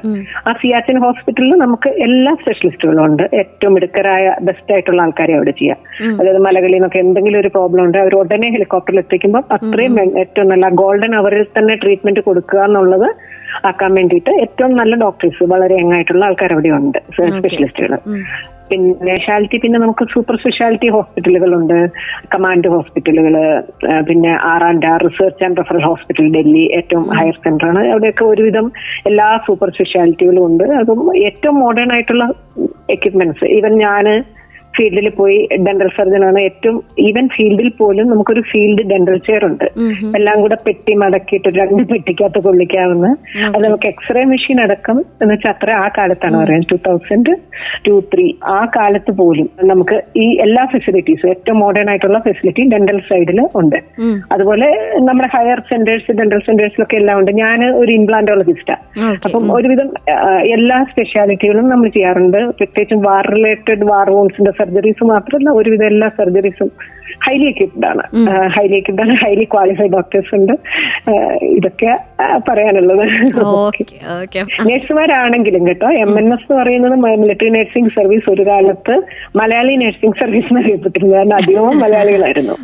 അത് മാത്രമല്ല, സെക്കൻഡ് വേൾഡ് വാറിൽ പോലും അവര് ഈവൻ പല രാജ്യങ്ങളിലും പോയിട്ട് യുദ്ധം ചെയ്ത ആൾക്കാരുണ്ട് എന്ന് വെച്ചാൽ യുദ്ധം ചെയ്യുന്ന ഇവരുടെ കൂടെ സപ്പോർട്ടിന് പോയ നമ്മുടെ MNSന്റെ 1945 മിലിറ്ററി നഴ്സിംഗ് സർവീസിന്റെ നഴ്സുമാർ നമുക്കുണ്ട്. അത് മാത്രമല്ല നമുക്ക് ഹൈറാർക്കിയില് നമുക്ക് പണ്ട് തൊട്ടേ ആർമി മെഡിക്കൽ കോറിലും ആർമി ഡെന്റൽ കോറിലും ബാക്കിയുള്ളിടത്തൊക്കെ ലേഡീസിനെ എടുത്തു തുടങ്ങിയിട്ട് സ്ത്രീകളെ എടുത്തു തുടങ്ങിയിട്ട് അധികം കാലം ആയില്ലെങ്കിൽ നമുക്ക് പണ്ട് തൊട്ടേ സ്ത്രീകളുണ്ട്. അപ്പൊ ഏറ്റവും ഹയസ്റ്റ് പൊസിഷൻ ഇപ്പോഴാണെങ്കിലും നമ്മുടെ മെഡിക്കൽ കോറിന്റെ തലപ്പത്ത് ഇപ്പോഴുള്ളതും അതായത് DGMS ഒരു വനിതാ ഓഫീസറാണ്, സാധന സക്സേന നായർ എന്നാണ് അവരുടെ പേര്. അപ്പം കമാൻഡ് പൊസിഷൻ ആണെങ്കിലും എല്ലാരും എടുക്കാറുണ്ട്, സ്ത്രീകളുണ്ട്. അപ്പം പണ്ടൊക്കെ നമുക്ക് അങ്ങനെ ഒരു ഡൗട്ട് ഉണ്ടായിരുന്നു, സ്ത്രീകൾ കൊടുക്കുന്ന കമാൻഡ് പട്ടാളക്കാർ അനുസരിക്കുമോ എന്നൊക്കെ ഉണ്ടായിരുന്നു. പക്ഷെ അങ്ങനത്തെ ഒരു പ്രോബ്ലം ഉണ്ടായിട്ടില്ല. പൊസിഷനെ റെസ്പെക്ട് ചെയ്യുന്നു അല്ലേ? നമ്മൾ ആ യൂണിഫോം ഇട്ട് കഴിഞ്ഞാല് ഇപ്പം ഞാന് ക്യാപ്റ്റൻ സോണിയ ചെറിയാൻ എന്നുവെച്ചാൽ ക്യാപ്റ്റൻ ആയിരുന്ന സമയത്ത് ക്യാപ്റ്റൻ സാബിനെ വിളിക്കുള്ളൂ. അത് ക്യാപ്റ്റൻ സാബ് അല്ലെ ഡോക്ടർ സാബ് ആണ്, പെണ്ണ് അങ്ങനെ ഒരു വ്യത്യാസം വരുന്നേ ഇല്ല. അങ്ങനെ ഒരു ജെൻഡർ ഇക്വാലിറ്റി ഏറ്റവും ഉള്ളൊരു സ്ഥലമാണ്. അത് ഉറപ്പ് പറയുന്നല്ല, ഇങ്ങനെ ഒരു അണ്ടർലൈൻ ചെയ്യുന്ന ഒരു കാര്യം തന്നെയാണ്. മുമ്പേ പറഞ്ഞ വാക്കുകളും ആ ഒരു കാര്യം മാം എടുത്തു പറഞ്ഞിട്ടുണ്ടായിരുന്നു. അങ്ങനെ ഓരോ അനുഭവങ്ങളും നമ്മളിങ്ങനെ കേട്ടുകൊണ്ടിരിക്കുകയാണ്. നമ്മുടെ സ്വന്തം ഇമ്മിണി ബെല്ലിരളിലൂടെ നമ്മൾ കാണാത്ത അല്ലെങ്കിൽ നമ്മൾ അറിയാത്ത ഓരോ അനുഭവങ്ങളും നമുക്ക് ഭയങ്കര എക്സൈറ്റ്മെന്റ് ആണ്. അതിങ്ങനെ ഞങ്ങളിങ്ങനെ ഓരോ എക്സൈറ്റ് ആയിട്ട് ഇങ്ങനെ കേട്ടുകൊണ്ടിരിക്കുകയാണ് മാമിന്റെ ഓരോ വാക്കുകളും ആ ഓരോ അനുഭവങ്ങളും ഒക്കെ. അപ്പം ഇനിയും ഒരുപാട് കാര്യങ്ങൾ നമുക്ക് കേട്ടറിയാം. ഇമ്മിണി ബെല്ലിരളിലൂടെ കൂടെയുള്ളത് ജോ ആണ്. 89.6 FM സർഗക്ഷേത്ര 89.6 FM ഇമ്മിണി ബെല്ലിരളാണ് നമ്മുടെ കൂടെ ഇന്നുള്ള special guest lieutenant colonel doctor Sonia Cherian. എഴുത്തുകാരിയാണ്. ആ ഒരു എഴുത്തിനെ നമ്മൾ ആഘോഷമാക്കിക്കൊണ്ടിരിക്കുന്നു, അല്ലെങ്കിൽ ആ ഒരു മിലിറ്ററി ജീവിതത്തിൻ്റെ ഓരോ അനുഭവങ്ങളും ഏടുകളും നമ്മളിങ്ങനെ കേട്ടറിഞ്ഞുകൊണ്ട് ഇരിക്കുകയാണ്. അപ്പം മാം, നമ്മൾ പല കാര്യങ്ങളും സംസാരിച്ചുകൊണ്ടിരിക്കുമ്പോഴേ ഈ മിലിറ്ററി ലൈഫിൻ്റെ അല്ലെങ്കിൽ ആ ഒരു യൂണിഫോമിൻ്റെ ഒരു പവർ ഒരുപാടുണ്ട്. അതിൽ മറ്റൊന്ന് ഒരു യാത്രയുമായിട്ട് ബന്ധപ്പെടുത്തി നോക്കുകയാണെങ്കിൽ ഈ സാധാരണ ഒരു സിവിലിയനെ കാണാൻ പറ്റാത്ത അല്ലെങ്കിൽ എത്തപ്പെടാൻ പറ്റാത്ത ഒരുപാട് സ്ഥലങ്ങളുണ്ട്. അപ്പം അവിടെയൊക്കെ കാണാനായിട്ട് സാധിക്കുന്ന ആ ഇടങ്ങളൊക്കെ കാണാൻ അവിടെ പോവാം. അത്തരം ഒരു സാഹചര്യം ഒരുക്കി തന്ന ഈ ഒരു ജോലിയോട് എത്രമാത്രം കടപ്പെട്ടിട്ടുണ്ട് എന്ന് ചോദിക്കുകയാണെങ്കിൽ എന്തായിരിക്കും മാമിന് പറയാനായിട്ടുള്ളത്? അത് ഒരുപാട് കടപ്പെട്ടിട്ടുണ്ട്. കാരണം നമ്മളെ കാണുന്ന മറ്റുള്ള കാഴ്ചകളെ കാണുന്ന കാഴ്ചപ്പാടിനെ തന്നെ മാറ്റിയെടുക്കാന് കാരണമായിട്ടുള്ളത് ഇതാണ്. നമ്മളിങ്ങനെ ഈ ജോലി തന്നെയാണ്. ഈ ജോലിയിൽ കൂടെ ആണ് എനിക്ക് മനുഷ്യരെ കാണാൻ പറ്റിയത്. എന്ന് വെച്ചാൽ കൂടുതൽ ഒരുപാട് മനുഷ്യരെ എന്ന് വെച്ചാൽ നമുക്കൊരു വേറൊരു കാഴ്ചപ്പാട് ഇത് ഉണ്ടാക്കി തരുക. എല്ലാ അതിരിലും മുക്കിലും മൂലയിലും ഒക്കെ നമുക്ക് പോകാൻ പറ്റും, പോകുന്നുണ്ട്. അതൊരു ഭാഗ്യമായിട്ട് തന്നെയാണ് ഞാൻ കണ്ടത്. ചില സമയം അതൊരു ബുദ്ധിമുട്ടായിട്ടും തോന്നാം ഫിസിക്കൽ. ആ സമയത്ത് കുറച്ചൊരു വിഷമമൊക്കെ തോന്നിയാലും പിന്നെ നോക്കി വരുമ്പം അതൊരു വലിയൊരു ബ്ലെസ്സിങ് ആയിട്ട് തോന്നി. കാരണം നമ്മൾ കാണുന്ന എവിടെ പോയി കഴിഞ്ഞാലും അത് നമ്മുടെ ഒരു കാഴ്ചപ്പാടിനെ മാറ്റുക. കാരണം നമ്മൾ എവിടെ പോയാലും നമ്മൾ മനുഷ്യരെ നോക്കുമ്പോൾ എന്ന് വെച്ചാൽ നമ്മൾ ഡോക്ടേഴ്സ് പേഷ്യൻസുമായിട്ട് ഡയറക്റ്റ് ആയിട്ടല്ലേ ഡീൽ ചെയ്യുന്നത്. ഈ മനുഷ്യരെല്ലായിടത്തും ഒരുപോലെയാണ്. അതായത് എവിടെയുള്ള മനുഷ്യരെയും ബന്ധിപ്പിക്കുന്ന ഒരു ഇന്നർ കറണ്ട്, ഒരു സ്നേഹത്തെ കുറിച്ച് എന്ന് വെച്ചാൽ എല്ലാവരും ചിലപ്പോൾ നമുക്ക് ഭാഷയും വേഷവും ഒക്കെ വേറെയാണ്. നമുക്ക് സംസാരിച്ച ഭാഷ പോലും ഉണ്ടാവില്ല ചിലരോട്. പ്രത്യേകിച്ച് സിയാച്ചിന്റെ തൊട്ട് താഴെ വാർഷി എന്ന് പറഞ്ഞൊരു മഞ്ഞഗ്രാമമുണ്ട്. അവിടെയുള്ള സ്ത്രീകളൊക്കെ അവരൊന്നും ആ വില്ലേജിൽ നിന്ന് പുറത്തേക്ക് പോയിട്ടില്ല. അതായത് ലഡാക്കിനുള്ളിൽ പോലും പോയിട്ടില്ല. ലഡാക്കിലെ ആ ചെറിയ ഗ്രാമത്തിലെ 6 മാസം നമ്മൾ മൂടിക്കിടണം. അപ്പൊ ഈ 6 മാസം ഇങ്ങനെ കൃഷി ചെയ്ത് ചെറിയ ഉരുളക്കിഴങ്ങൊക്കെ ഉണ്ടാക്കി അതൊക്കെ സൂക്ഷിച്ചു വെക്കും. മഞ്ഞ് നദിയിൽ മീനൊക്കെ പിടിക്കും, അതൊക്കെ ഉണക്കി സൂക്ഷിച്ചു വെക്കും. ചെറിയ ഇലകളൊക്കെ ഉണക്കി സൂക്ഷിച്ചു വെക്കും. അപ്പൊ നമ്മുടെ ഇവരുടെയൊക്കെ വീട്ടിൽ പോകുമ്പോൾ പ്രത്യേകിച്ച് ആട് മേയ്ക്കുന്ന ആൾക്കാര് അവരിങ്ങനെ ഈ ആടുകള് നമ്മളിങ്ങനെ പല രീതിയിലുള്ള പ്രത്യേകിച്ച് സ്ത്രീകളെ നമ്മൾ വിചാരിക്കും നമ്മള് ഈ മുന്നിൽ കാണുന്ന ആൾക്കാർ അങ്ങനെയൊന്നുമില്ല. ഈ ഏറ്റവും അതിരിലുള്ള മനുഷ്യരൊക്കെ വളരെ സ്ട്രോങ് ആയിട്ട് ശക്തിയുള്ള അകക്കാമ്പിന്റെ ദൃഢത നമ്മൾ പറയില്ല, അങ്ങനെയൊക്കെയുള്ള ഒരുപാട് സ്ത്രീകളെ കണ്ടിട്ടുണ്ട്. നമ്മളെ അത്ഭുതപ്പെടുത്തുന്ന അത്രയും ധൈര്യവും മനക്കരുത്തും സ്നേഹവും. നമ്മൾ അവരുടെ പട്ടിണിയായിരിക്കും, എന്നാലും നമ്മൾ അവരുടെ കുടിലിൽ ചെന്ന് കഴിഞ്ഞാൽ നമുക്ക് അവരുടെ കയ്യിലുള്ള സാധനം പങ്കുവെച്ച് തരിക. അങ്ങനെ അവര് നമ്മുടെ അടുത്ത് മരുന്നിന് വരുമ്പം അങ്ങനെ കുറച്ച് സ്നേഹമൊക്കെ കാണിക്കുമ്പോഴത്തേക്കും അടുത്ത തവണ വരുമ്പോഴത്തേക്കും അവര് എന്തെങ്കിലുമൊക്കെ അവരുടെ വീട്ടിലുള്ള കുഞ്ഞു ഒരു ആപ്പിളോ എന്ന് വെച്ചാൽ അരുണാചലൊക്കെ ആയിരുന്നപ്പോൾ നമ്മള് ഇന്ത്യൻ റെയിൻബോ എന്ന് പറഞ്ഞൊരു ചാപ്റ്ററിൽ ഞാൻ എഴുതിയിട്ടുണ്ട്. അവിടെ ഒരു ദിവസം എനിക്കൊരു കോള് വന്നു. അതായത് ഓപ്പറേഷൻ തിയേറ്ററിലേക്ക്. ഞാൻ ഡെന്റൽ സർജൻ ആണല്ലോ, അപ്പൊ ഒന്ന് വേഗം വരാൻ പറഞ്ഞു. മലയാളിയാണ് ഡോക്ടർ. അപ്പൊ ഞാൻ അങ്ങോട്ടേക്ക് ചെന്ന് കഴിഞ്ഞിട്ട് അവിടെ ഒരാൾ ഇങ്ങനെ വെട്ടി ഇങ്ങനെ കിടക്കുന്നുണ്ട്. കഴുത്തിന് വെട്ടിയതാ. 2 ബ്രദേഴ്സും തമ്മില് വഴക്കുണ്ടാക്കിയതാ. പക്ഷെ ഈ കുക്കറിയാണല്ലോ അവരുടെ കയ്യിലുള്ളത്. ഭയങ്കര ഷാർപ്പായത്. ഒരു നല്ല മനുഷ്യര്, അങ്ങനെ അടിയൊന്നും ഉണ്ടാക്കാത്ത ആൾക്കാരാ. പക്ഷെ നന്നായിട്ട് ഈ റൈസ് ഓടിക്കും.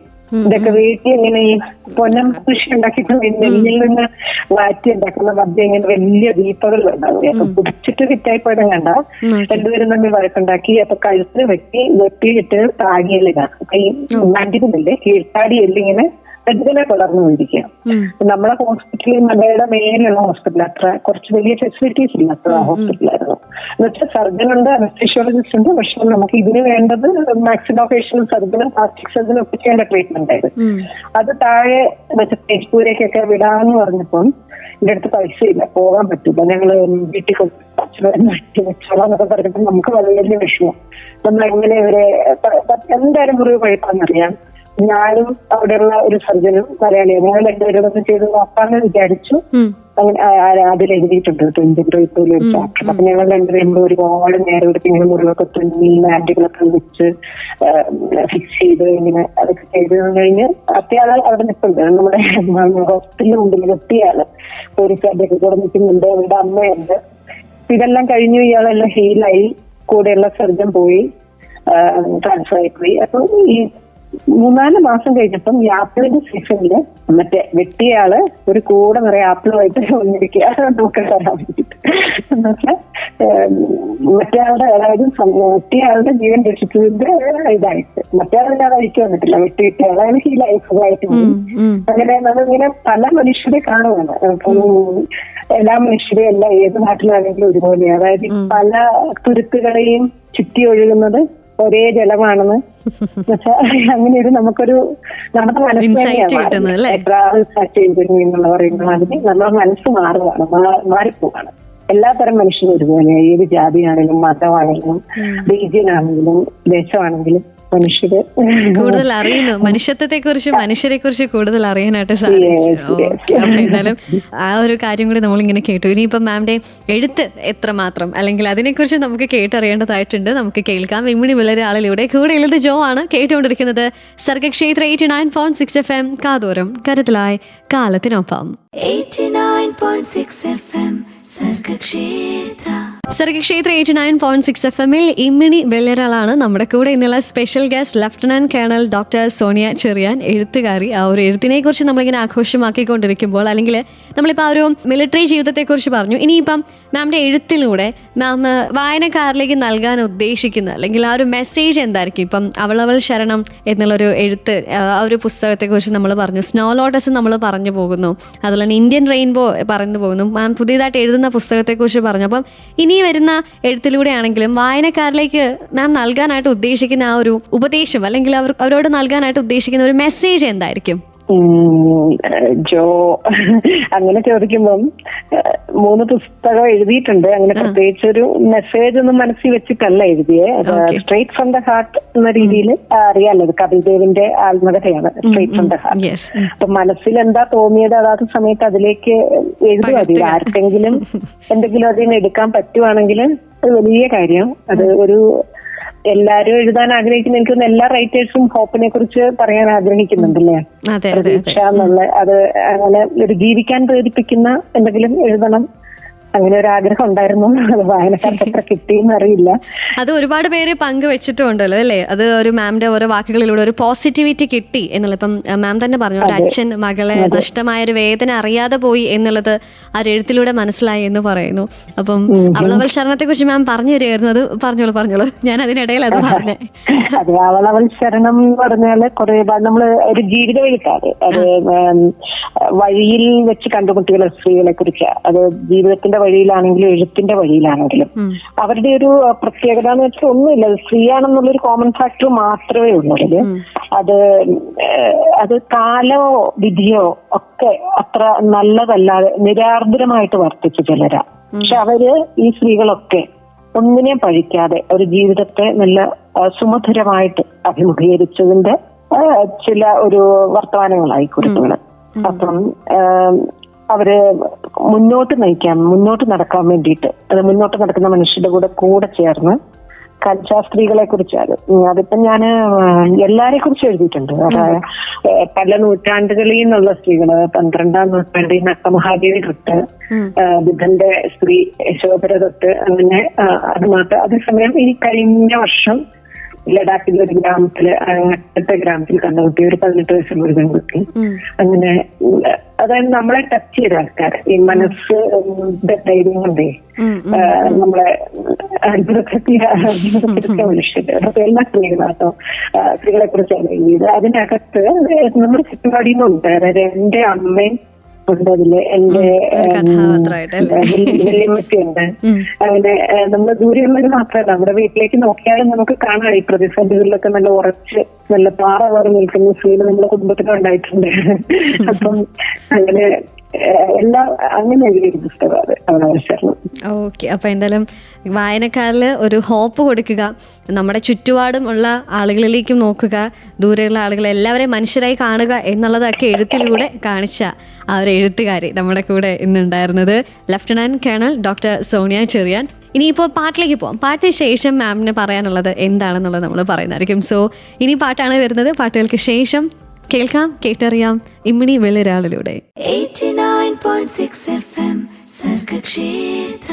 സർഗക്ഷേത്ര 89.6 FM ഇമ്മിണി വെള്ളറാണ് നമ്മുടെ കൂടെ ഇന്നുള്ള special guest lieutenant colonel doctor Sonia Cherian, എഴുത്തുകാരി. ഇന്ത്യൻ റെയിൻബോ, സ്നോ ലോട്ടസ്, അവളവൾ ശരണം തുടങ്ങിയ പുസ്തകങ്ങളിലൂടെയൊക്കെ നമ്മൾ ഏറെ കേട്ടിട്ടുള്ള ആ ഒരു പേര് നമ്മളോട് ഇന്ന് സംസാരിച്ചുകൊണ്ട് ഇരിക്കുകയാണ്. മാം, ഒരുപാട് കാര്യങ്ങൾ നമ്മൾ പറഞ്ഞു. നമ്മൾ കേട്ടുകൊണ്ടിരിക്കുന്നവരോട് മാമിന് അവസാനമായിട്ട് എന്താണ് പറയാനായിട്ടുള്ളത്? ഇനി കേട്ടുകൊണ്ടിരിക്കുന്ന എല്ലാവരോടും വലിയ സന്തോഷമുണ്ട്. ഇത്ര സമയം എടുത്തിട്ട് ഈ കൊച്ചു വർത്താനങ്ങളൊക്കെ കേൾക്കാനിരുന്നല്ലോ. അപ്പം ഇത്രയേ ഉള്ളൂ, വലിയ വലിയ കാര്യങ്ങളൊന്നും പറഞ്ഞിട്ടില്ല. ഒരു കഠിനമായ സാഹചര്യങ്ങളിലും ഒരു പ്രസാദമുള്ള ഒരു കാര്യം പറയാം എന്ന രീതിയിലാണ് എഴുതിയതും പറയുന്നതും.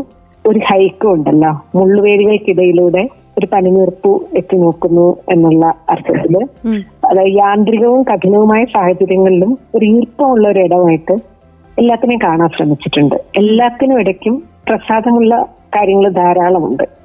പിന്നെ അത് തന്നെയാ മനുഷ്യരാശിയെ അല്ലെങ്കിൽ മനുഷ്യ നന്മയിൽ വിശ്വസിക്കുക എന്ന പുരാതനമായ എന്ന ലളിതമായിട്ടുള്ള വഴി. Invest in mankind.